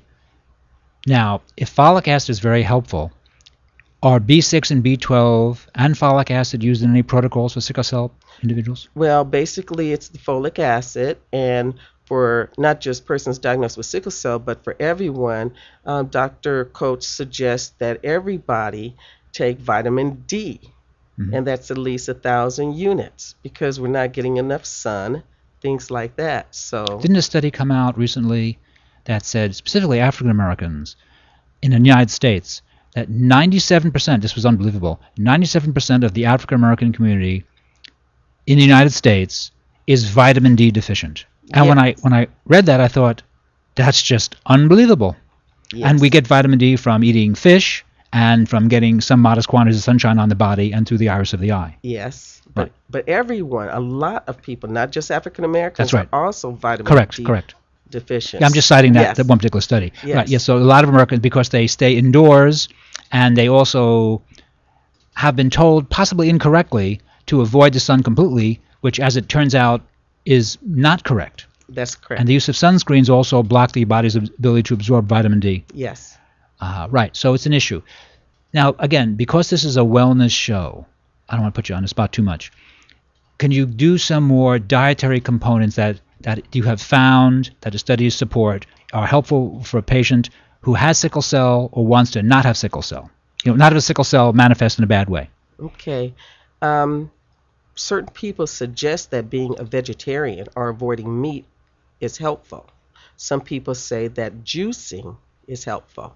However, there is nothing that completely keeps you from having challenges. Right. Because there's many other things like stress that play a role. So we talk about relaxing and meditation and educating people so people don't get that unnecessary, undue stress. But unfortunately, until we educate the public about it, including family members, even about it, school teachers, principals, students, it's just something, unfortunately, that happens. However, the greatest thing that I know to be true is if we could get more people to register as marrow donors and donate either their bone marrow or their stem cells, that would be a curative for sickle cell disease as well as other illnesses. And we say a curative because it's not like a shot or a pill that everybody can get. But we are making progress with that, and that's the most awesome thing. So either we do it by asking people to register their marrow or getting the cord blood from the umbilical cord. Right. You can take the stem cells and do the same thing. All right. For those of you just tuning in to this edition of Here's to Your Health, we're speaking with Nita Thompson, who is a sickle cell anemia educator, and we're getting these ideas on sickle cell, which affects what percentage of the population in the United States? Well, actually, they only give guesstimates, but no one really knows. And the main reason is because there are quite a few people walking around with the disease or the trait, and they don't even know it because it doesn't manifest itself the same way with everybody. That's why we encourage people to get tested. It's a simple blood test. So when you go to the doctor, Oh, simple blood ask them. test. Yes. After 1990 here in California, they started the newborn screening. So all babies born were screened for it. And it's just a little blood prick of the heel as a baby, and they test them for not only sickle cell disease, but other genetic diseases. And is there a number that they're using what percentage of the population has this predisposition?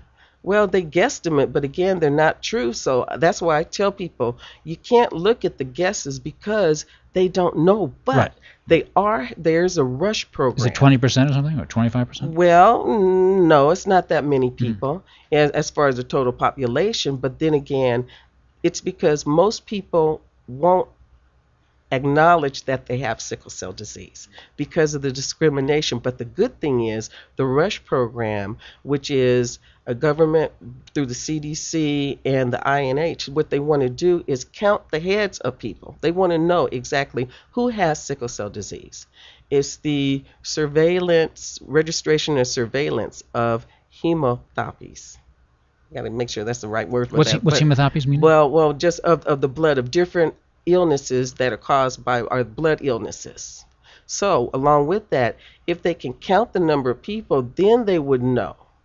Then people would know. But once people go and get tested to see if they have sickle cell disease or trait, that's a wonderful thing because people also with the trait also have challenges, medical challenges. But the main thing is some people are not diagnosed until they have a major, major crisis or something that they're just like ruling out, and then they say, wait a minute, let's test you for sickle cell disease. And then they find out that's it. So that can be the age 24, 48, 56, or upon autopsy. I gotcha. All right, now he has a question. I think this is a fair question. Are there cofactors that might cause a full-blown case of sickle cell? For example, does the cigarette smoker have more of a problem with sickle cell? Does the man or woman who works in an occupation where they're exposed to lead or mercury or cadmium or aluminum, heavy or toxic metals, is that a cofactor? Are there cofactors? I believe there would be cofactors as far as the illness or having more crisis, and that's probably that along with drinking alcohol or things with caffeine because they constrict the muscles, therefore they constrict the blood or the veins and the arteries. When you say caffeine, are we talking simply coffee? Are we talking coffee and green tea or black tea? Or are we mostly talking coffee here? And dark sodas. Oh, and sodas. Yes, dark sodas. Anything with caffeine. Oh, yeah, right. I forgot sodas. Yeah. Sodas, yeah. So the name of the game, excuse me, people, it's drink and pee. It's stay hydrated. And that's for everybody. So persons diagnosed with sickle cell do drink a lot of water. Therefore, they use the restroom more. Therefore, they have to, when they're in school, they have to be excused. And that's pre-K through university. Well, remaining hydrated is an important issue for actually everybody. Yes, it is. However, more so for persons diagnosed with sickle cell because they have to keep those blood vessels open. They have to keep the arteries open. If they do that, then they have less chance of having more crisis. Now, on the history of study of sickle cell anemia, I read an article that said Linus Pauling, the two-time Nobel Prize winner, the only American scientist to win 2 separate unshared Nobel Prize awards, was part of a team, I think in 1948, that did research on sickle cell. Well, actually, he may have been, and that I don't know. But I do know that as far as in the United States, the first research done was in 1906 through 1910. And that's when a gentleman came from Grenada, and he was going to dental school in Chicago. Mm-hmm. He got off of the boat with leg ulcers, which is one of the things people diagnosed with sickle cell have leg challenges ulcers. with. Mm-hmm. Yes.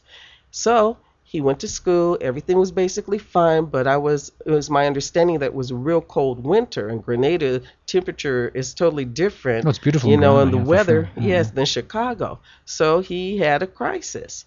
And when he went to the infirmary, they noted when they drew the blood that his blood was oblong shaped and different.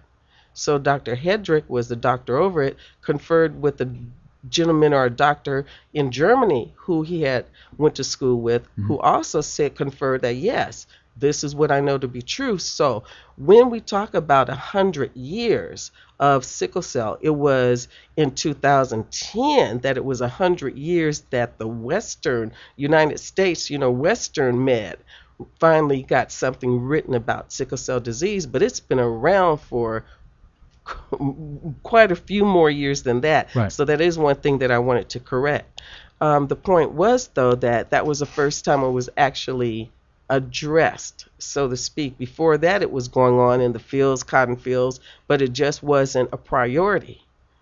So nobody thought or desired to check into it, really. Once again, so is there any dietary protocol that you want to go on record as commenting on that would be a good idea? I mean, not smoking cigarettes is actually not exactly a dietary protocol, but is that really a tremendously important cofactor in causing you to be much less healthy?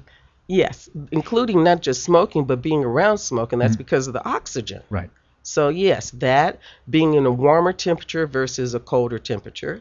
It's better to be in a warmer temperature. Yes, I was talking to a lady that said her granddaughter got sick often in church. Well, it's cold. You know, if you don't have it, if the temperature is not warm, including anytime you have surgery, you go to the dentist, any of that, it has to be warmer, or it can cause challenges. I see. And years ago, large courses of antibiotics were used for the sickle cell patient. Is that still being done? Yes, it is a must for children and then even for adults when they have the need. And the reason is most people diagnosed with sickle cell don't have a spleen. They either lose it, it stops functioning, or they have to have it surgically removed because the blood goes in, but it doesn't go out. And a baby can keep up to 80% of its blood in its spleen. That's why parents are told, and the doctors are told, and they just check, they press around to see if it's enlarged. If not, if it is, they have to emergency move quickly and get it removed. So they need antibiotics because the spleen is what fights off the infections and cleans the blood. But if you don't have it, then you need antibiotics. And it's also said that people diagnosed with sickle cell or anybody who doesn't have a spleen has a lower life expectancy. Right. Because they have more challenges. They can't fight off things like quote unquote normal or other people can. So the thing to do is to stay away from people coughing and hacking. Somebody could have a simple cold. The germ goes to a person diagnosed with sickle cell. It can turn into pneumonia. So there are a lot of things. Eat more vegetables and fruits. Some people juice. Now, on eating vegetables and fruits, now that's something that probably most Americans, not all Americans, but most Americans have heard it's probably a good idea. Are the official organizations actually promoting that? Many are, yes. Seems like a good idea. I mean, you really can't go wrong, can you? No, you can't. It's better. It's healthier. Better. Yeah, it has to be better. Yes. It won't stop it totally, but it can give you longer periods between the bouts. Improve nutrition. Yes. Yeah. If everything else is also good. So it's drinking a lot of water, eating more vegetables, watching your stress level, staying warm, staying hydrated, and just being educated. Exercise. You can exercise. You can do a lot of things. So the sickle cell anemia education community, do they go on record as being anti-alcohol, anti-tobacco? I mean, are they pretty strong on that? Yeah, definitely. But not that people do. People are going to do what they're going to do. Yeah, but people do listen. Yes. They do. If you're in a position of authority and you comment on something, I think the majority of people are listening to you because you're the authority. People actually will listen. People will listen. Well, they do. Some do. The other thing, though, is to think about how long a person is told they can live. And because of that, they make certain choices. Right. So what I'm saying is no doctor can tell you, like they back in the day, oh, you'll only live to be 12 years old. Oh, you might live to be 20. Right. We all go through challenges, physical challenges. But the thing is to live your best life. No, for sure. And also, when MDs tell you how long you're going to live, that always seemed very mean-spirited and unscientific. I never could understand why they would do that. I always thought, if you have a sense of it, keep it to yourself. I mean, doesn't it just seem mean? And it doesn't seem helpful in any way to do that. That's true. Are they still doing that to people? Yes, indeed. There's some people, and they didn't realize, so they lived the life that they wanted to live, and then they turn around, whoa, I'm still here. Right. But they have more challenges, medical challenges, maybe because of some of those challenges are their thoughts on what they did, which were not very wise. Right. But if you want to enjoy life, if you're in pain so much, there are times that you want to enjoy, have fun. Right. You know, and sometimes they enjoy, have fun, and they get sick. Right. You know, but the basic thing is just, I tell everybody, learn all that you can and do your best. Do your best to live your best life, because you never know how long you're going to live. Right. And if you want a quality life, you can do that. And of course, if you actually give it a fair shot, amazingly, you can live a lot longer than you might have thought. Actually, that's right. We boomers can live to be very healthy old people. We're going to live way longer than our parents. That is true. Even the mainstream demographers say that. If you just put out a little tiny bit of effort, you're going to live to be at least 85. Yes. And if you put out a little more effort, 100 is very doable, and not science fiction, just very doable. Yes. Very doable. Yes. Anita Thompson, you are a sickle cell anemia educator. How can we contact you? Thank you. Well, my website's long, but if they Google AA, the number 4, SCD for sickle cell disease, spell out awareness, you can find our website, and you can, the same word or words combine with AOL.com. That's how you can email me. Actually, that was rather long. Give us that again, Nita, please. AA, the number 4, SCD awareness at AOL.com. Nita Thompson, sickle cell anemia educator. Thank you for being a guest today on Here's to Your Health. You're welcome. Thank you. Thank you. Thank you very much. You've been listening to Here's to Your Health on LA Talk Live, special Election Day coverage. I'm your host, Joshua Lane. We are going to take a short break, and we'll be right back after these important messages.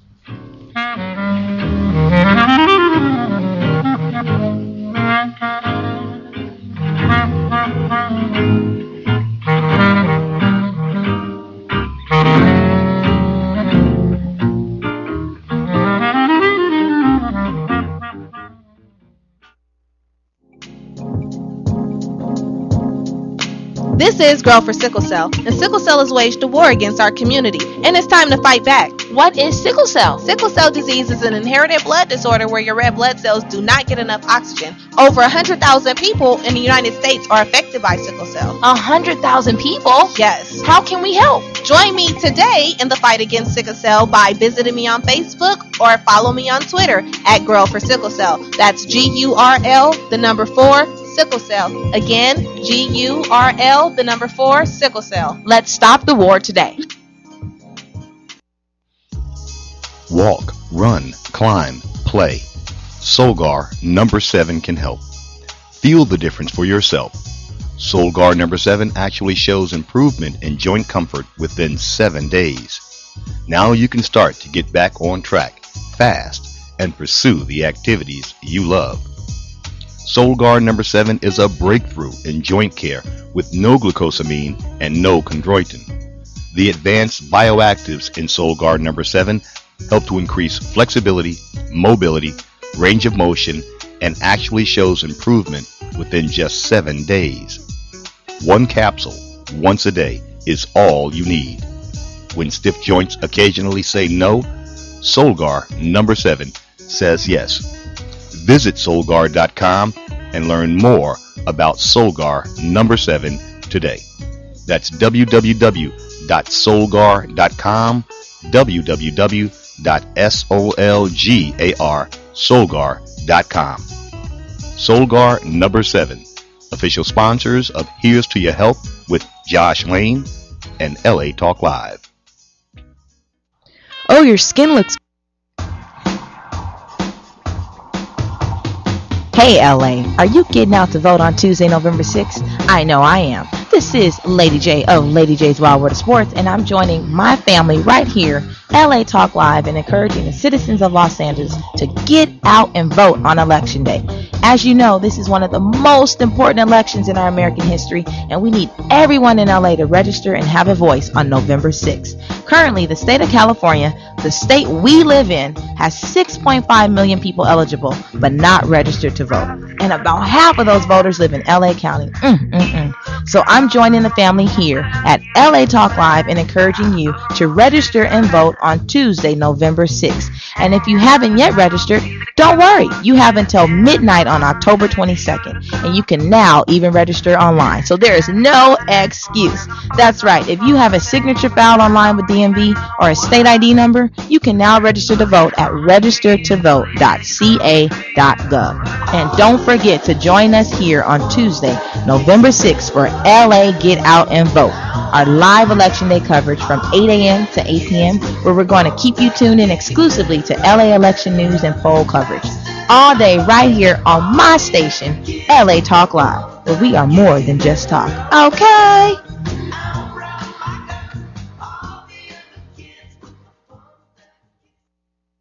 Oh, your skin looks great. Thank you. What's your secret? Frankincense and myrrh oil by Ancient Essence. Frankincense and myrrh oil by Ancient Essence? Yes, it's a beauty secret used since the time of the Greeks and Romans. The spa in Malibu told me about frankincense and myrrh by Ancient Essence, and now my skin is lovely. Well, your skin looks great. Call Ancient Essence at 1-800-627-9813. Discover the secret of beautiful skin. Call 1-800-627-9813. Discover the secret. Frankincense and myrrh oil by Ancient Essence. Discover the secret of beautiful skin. Available at fine spas and beauty centers. What makes you think you have the right to know? I don't think you have the right to know. Who do you think you are? You want the truth? You can't handle the truth. Your puny little head would explode. There are some things you just shouldn't know about, like what's in your food. Why would you want to know what's in your food? You shouldn't know whether your food is genetically modified. It's kind of none of your business. You might do something dumb. Yeah, you'd do some dumb shit if you knew. Like you'd be looking at labels and making decisions for yourself. You might decide not to buy food that contains GMOs. Certain companies would lose a lot of money if you didn't buy their stuff. Knowing if you're eating or buying genetically engineered food is not your right. It's just not. Oh, maybe move to Europe or Japan if you want that right. Or China. Or India. Or a lot of countries where people have the right to know. But not here, baby. Here in America, you don't get the right to know if you're eating genetically modified organisms. Unless you demand it. Unless you demand that GMOs get labeled. If there's nothing wrong with GMOs, why not put it on the label? Made with GMOs! Demand that GMOs get labeled. You have the power. Vote yes on Prop 37. Vote. Vote, and you get to know what's in your food. Vote yes for the right to know. Vote yes on Prop 37. Joshua Lane, member of the board of directors of Dr. Ann Wigmore's Hippocrates Health Institute, Josh Lane was part of the Dr. Ann Wigmore team that brought wheatgrass, sprouts, and raw foods to a worldwide audience. And now the host of Here's to Your Health on LA Talk Live, Joshua Lane.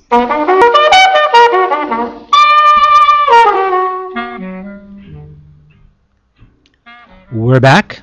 Thank you for tuning in to this edition of Here's to Your Health. I'm your host, Josh Lane, and this is our special Election Day coverage, Election Day 2012.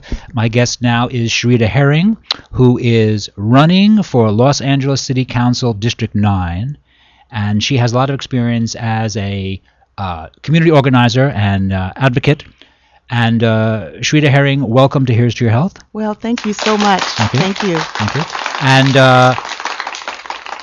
this is a wellness show, and you actually have a wellness background, do you not? Well, wellness in community, as far as helping community, those individuals like yourself that are versed in the health arena, whether it's a doctor or whether it's someone that is for alternative health or even talking about obesity.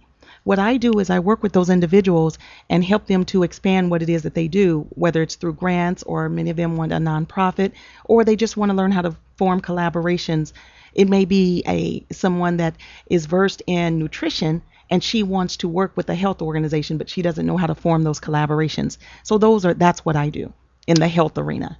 And you are you're on a ballot today, by the way? No, our election the primary is March 2013. With the general election in May 2013. Okay, so we have a little bit of time. Okay, actually you do. You're doing some advanced work here. Yes. So Los Angeles City Council, District 9. Where's District 9?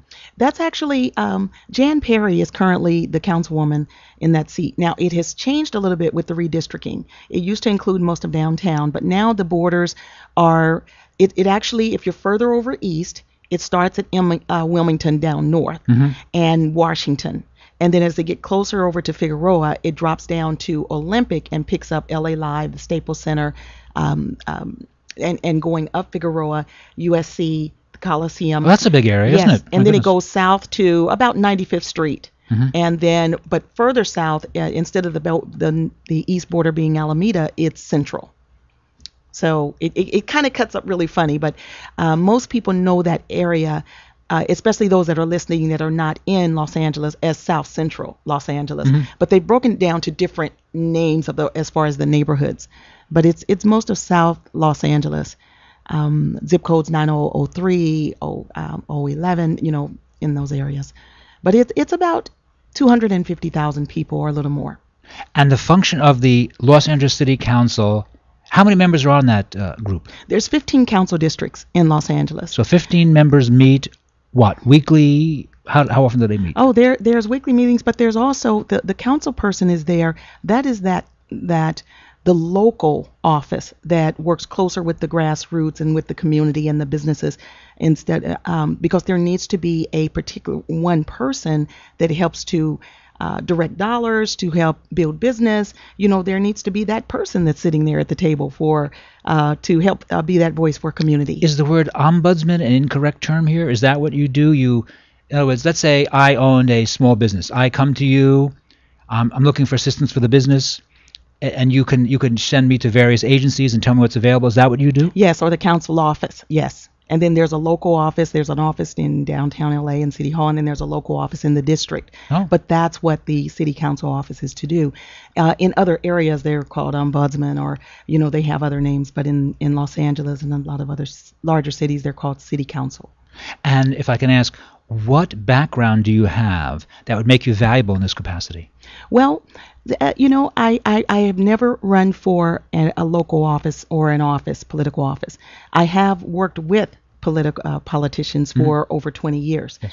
For instance, Mark Ridley Thomas, when he was a councilman, I was the director at the YMCA, and he worked very closely. I see. YMCA? Yes, right at Century in Vermont in LA. And I worked very closely with his office in RY. A few years back, I think it was around 2007, I was actually honored with the African Focus Award with Mark Ridley Thomas, Bernard Parks, and a few others for our community and economic development efforts. Also, in 2003, I think it was, I'm trying to remember my resume by heart. Sure. I was honored with Congresswomen Waters and Watson, again, as an outstanding woman in Los Angeles and in California for my community development efforts. So I've worked, and then a very well-known political organization is BAPAC, the Black American Political Association, and I worked very closely with Percy Pinckney and BAPAC, and that's been some years ago because for the past 10 years, not only have I done work in Los Angeles, but I've been doing the same kind of work in community advocacy all over the world, including Trinidad and Tobago, and I've spoken in Belgium, and I coach organizations in India. I've developed organizations all over the world, including 14 countries. So you have really quite an extensive background. Oh my gosh, yes. And maybe you should run for governor. Maybe a better job than Arnold Schwarzenegger. Actually, no. But you know what? I love community, and I don't want to lose touch with community. So it's an honor when people say that. But my goal is to always have a pulse on the community, because that's what leads to all the other, whether it's the big business, whether it's a higher office. If we do not really take care of community and nourish and groom those individuals that will grow to those positions, we're in trouble here in the United States. Oh, of course. Yes. Can I ask you, can you give me You probably have lots of success stories. Can you give me a success story of some organization you work with, or some husband and wife, or some person you assisted them and they went forward very nicely? Oh my gosh, I have so many. Well, my first thought is the prison. I volunteered at Chino for almost 3 years. Doing what? And working with prisoners, with the men, helping them connect to programs when they got out. Seems like a very good idea. Yes. And so I received a letter from the prison. We actually helped to reduce that recidivism rate, I think, for about 75% for those individuals that were. Wait, from what percent to what percent? We reduced that recidivism rate of those involved in the program by 75%. 75%? Yes. Well, that's successful. Well, see, no one wants to live in a cage. No one. No. And so when you tap into what someone's passion is, what they're truly passionate about, what they eat, sleep, and drink, and that's even those in prison, that doesn't change who they are as a person. It doesn't change their dreams. And so when you can connect them to that, for sure connect them to that, to viable programs and services, they won't go back. And so I received a letter. He said that he had worked for the prison for more than 20 years. And he had never seen so few come back after being released from prison. So you were able to put these men in contact with social service agencies so they had some sort of framework, so they weren't just out of prison suddenly with no place to go and no money and nobody caring about them, right? That's true. Right. That's true. And that just seems like makes perfect sense, doesn't it? That they need a framework or they're going to fall right back into drug addiction or alcoholism or robbery because they got nothing else. Yes. And so that's what I do. I specialize in helping individuals, companies, entrepreneurs, whatever they call themselves, help them find profit for their passion. And so that's why most people think of me as the grant lady, because all of the strategies that I use, whether I'm doing motivational speaking with women and youth, or whether I am working with small business owners trying to helping them to grow and expand their business, I always still talk about for-profit, nonprofit collaborations. I talk about the other investors, and those are the grant funders. And so many people are afraid when they think of the term grant, but they don't realize how much they're utilizing small businesses and services and things in their community that was funded by grants that they have no idea. Mm-hmm. So I love telling people what else is available and then helping them to get there. Because there's one thing to know something, but there's another to be able to help individuals get there and expand what it is that they want to do. So you have the expertise. And so by keeping former prisoners from becoming inmates again, becoming criminals, yes, this is a big cost-saving measure, is it not? I mean, this saves a ton of money. Yes, it does. It saves a ton of money, really. Yes, it does, and it depends on how you look at it, because prisons is also big business. And so there may be some individuals that may not like that that's what I do. Really? Is that actually true? There actually would be pushback because less guys in prison? Well, yeah. Oh my God, that's a terrible thing to think about. The cost per inmate is about $40,000 a year that is paid, the dollars to take care of a prisoner. So if you're in business of the prison, then that's going to reduce jobs if prisoners don't go to prison. If inmates don't go to prison. That statement, while actually I see the merit in that, where would the pushback be on a statement like that? Well, without pointing the finger or fingers at anyone, what I like to do is talk about, just like instead of talking about the problems, I like to talk about solutions. All right, that's fair. And so what I like to focus on is not who wants to keep the individuals in the prison. I like to focus on what are the programs and services and individuals that we can reach individuals before they even think about going to prison. Right. See, for instance, did you know that there's grants for even yoga instructors to go into child care centers? Really? Because wow. There was a study done that the kindergarten teachers were saying that toddlers were coming into kindergarten with the stress level of a 9th grader. What is that going to lead to? That's crazy. No kidding. They could actually measure that, really? Yes. And so so that's my focus. And so I believe it. So I've had individuals to say, well, Sharita, you don't have the experience to run for office. I beg to differ, because no one was born with a political savvy. Everyone had a first time. And there is absolutely, in my opinion, of course, I'm kind of biased, right? But when you think about Los Angeles, just Los Angeles, inner city Los Angeles, my district, yes, I can almost say that there is almost no one that doesn't know someone that has been impacted by what I've done. And I can say that Right. boldly because I've been a director at the YMCA, which is right there at Century in Vermont, which serves that population. I helped develop the nonprofit that's right at 83rd and Figueroa at my church that lasts between April and today. We have fed more than 15,000 children and families right in that district. What church is that? Free Will Missionary Baptist Church, and I developed the nonprofit Free Will Community Development Corporation. And even if you're not talking my district, and now I'm talking about organizations and individuals that I've either formed their nonprofit, coached them, helped them to build the capacity of their business or whatever, correct? And so even Anthony Samad, who I admire not only as an advocate for community, but I respect his political savvy. I formed his nonprofit, which is the Urban Issues Breakfast Forum. Well, it used to be the Breakfast Forum. Now it's called the Urban Issues Forum. That was his ideal, but it takes someone with the knowledge to form the nonprofit and help with project development. Teresa Price, who has the Black College Expo and college resources and puts on, and had just in LA alone, she travels the country, but in LA alone probably has more than 50,000 youth every year that's involved in her college expo that she puts on at the convention center. I formed that nonprofit. Like I said, the Black American Political Association, I worked with Percy for a number of years. I can name organization after organization that I've either coached, that I've formed the nonprofit, or they have called me for consulting in any capacity, whether they're wanting grants or whatever it is that they need to build their capacity. I've worked with those organizations.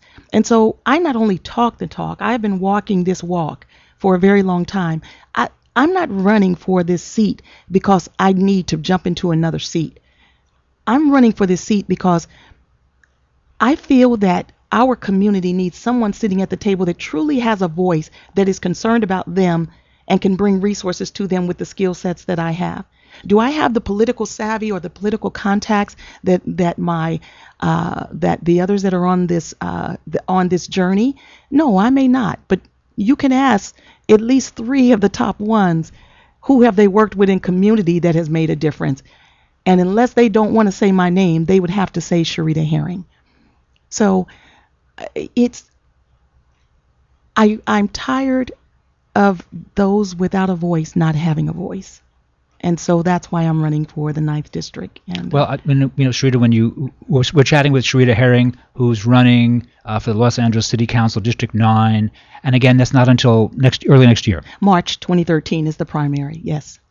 And Sharita, the way you describe it, you seem to have a lovely background in education, in resource development, and you'd probably be, quite frankly, excellent in government here locally or even nationally. So I'm actually very happy to have you on my show. I was really unfamiliar with your work. Yes. And how can people assist you? How do we contact you? Oh, please go to my website at SharitaHerring.com, and that's Sharita. It's spelled Sherita.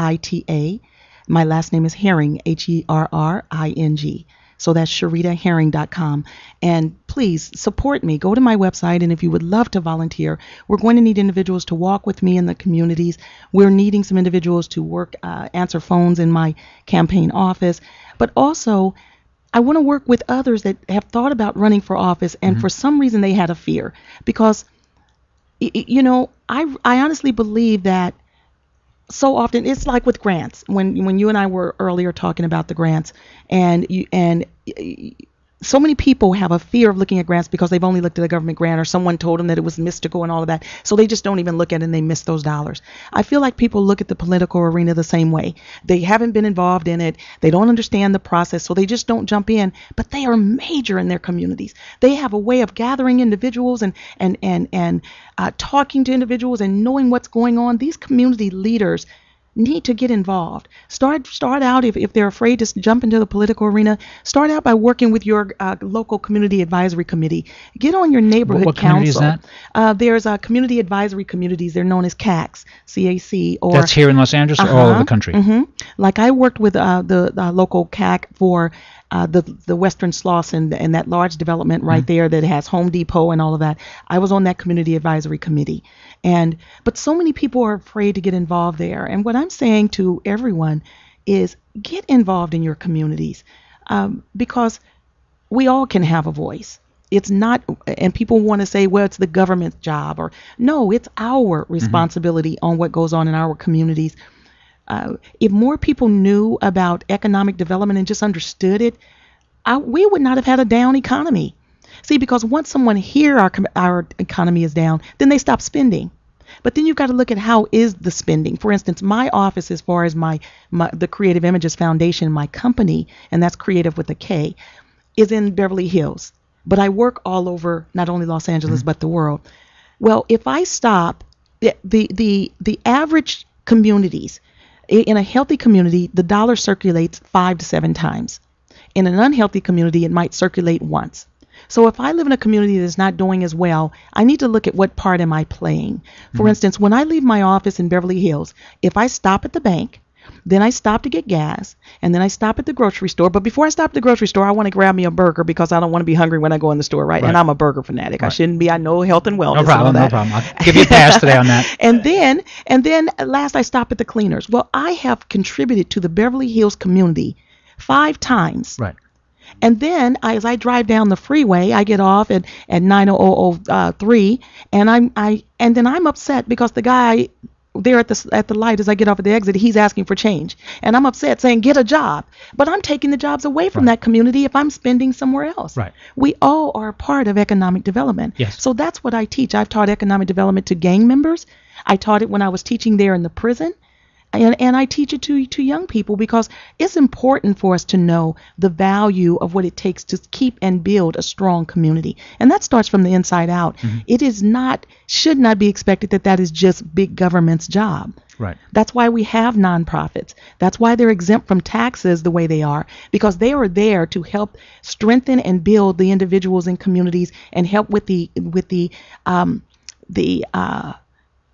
holding it together. And so a lot of people, when they think of grants and nonprofit, they think very little of them, and they think that they're only there to help, like on Skid Row.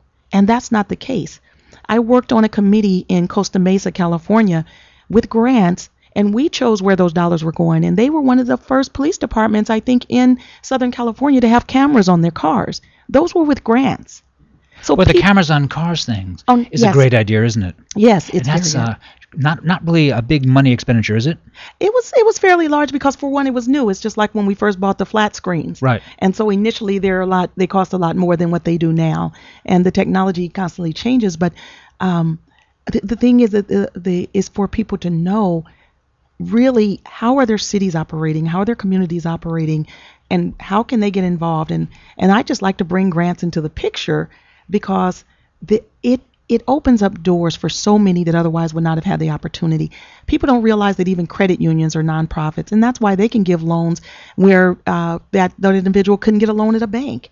People don't realize that hospitals are nonprofit unless they say private, and that's because they're going to service everyone, but those individuals that cannot pay, then there's grants and other funding available to cover those costs. So it's just how do you form your business and who are you serving that makes you can have a for-profit and a nonprofit. And so there's so many strategies that I know that I can make a difference in the 9th district, and that's why I chose that district, because it is actually said to be the poorest district of the 15 districts. Oh, really? Now we've got individuals now. I mean, now that we have the football stadium coming in that district, we have a lot of people that want to run, but will those dollars still trickle to those communities that are hurting? That's a fair question. Yes. And may I ask, were your parents involved with the political process? Well, I am from a Baptist minister, and so my father, you will find that pastors and reverends are community advocates. Is just a different title, and those are because they've got a flock, and they're empowering individuals. And both my parents both had very little education. My mom and dad got married very young. My mom was only 14. My dad was 19. That would probably be looked at a little differently now in this day and age. And my father only had a 6th grade education. But they impressed upon us the importance. Well, first of all, they told us you are your only limitation. And life is only 10% of what happens to you and 90% of how you deal with it. And from that and their teachings with that, I came up with my own motto, which is you are your only limitation. And it's the acronym is YOYO, and so many people when I'm speaking, they know that. But we have to help those individuals that don't have that mindset. I have dealt with individuals that never leave within a 5-mile radius of where they live. How can you grow to be your greatness if you live in a cocoon? Right. So I have thousands of individuals and organizations on my databases that I've worked with over the past 20 years that welcome the idea of coming and consulting in the 9th District and helping to make a difference. Some of the greatest minds that I've met have been gang members, have been individuals that I've met by working through, substance abuse programs. Sometimes individuals, if they live daily with lack and without hope, it's very hard for them to know that there's some other things. And if we do not start breaking a lot of these cycles, not only are our communities in trouble, but the United States is in trouble. No, I completely agree. And you're listening to this edition, this Election Day coverage on LA Talk Live. I'm your host, Joshua Lane, and we're chatting with Sharita Herring, who is going to be running early next year for the Los Angeles City Council, District 9. And I would like to say that Sharita really seems to know the subject, and Sharita seems to have a great background and probably make a very good member of the Los Angeles City Council. And so how can we contact you directly? Well, first, I'm not going to say probably. I would. Okay, good. Yes, you would definitely be an asset. I would like to. Yes, you would like to rephrase that. You would be an asset. Yes. Yes, you seem to really have a real background and a real understanding of how to help people. And not only do you have an understanding, you've actually worked in the field. You're not a wannabe. You have worked in the field. Yes, for a very long time. And I love community. Again, community is not a new seat for me.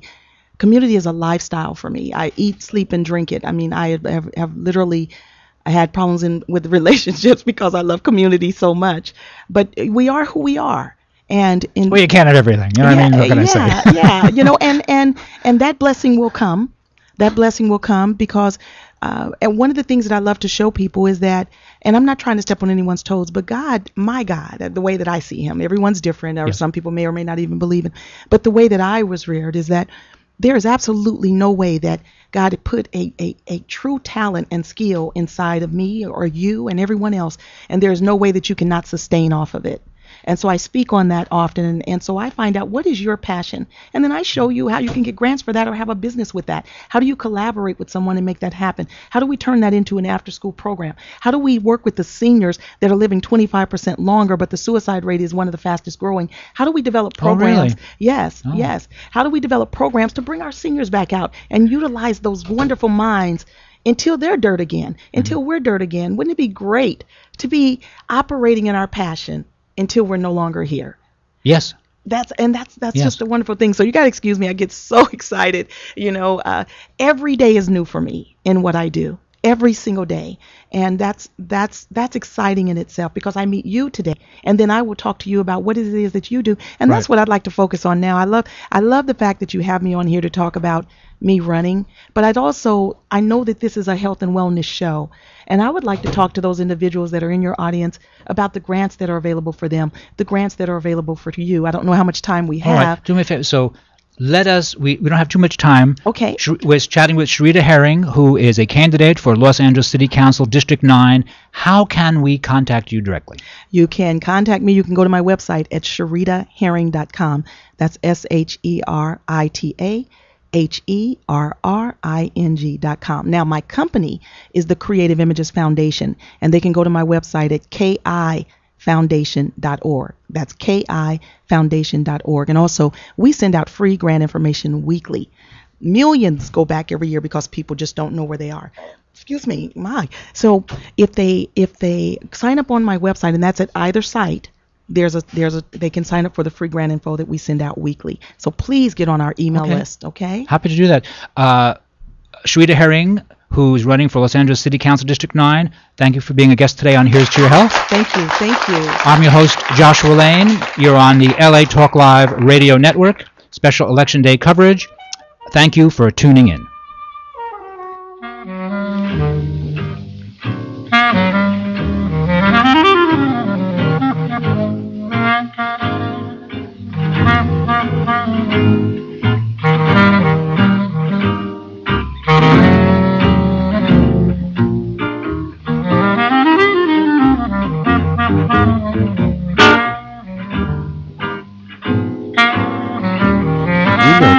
Choices in Internet Radio, and the staff and host of LA Talk Live would like to thank you for choosing the Internet's hottest destination for the most eclectic sound and invigorating talk. This is LA Talk Live. We are more than just talk.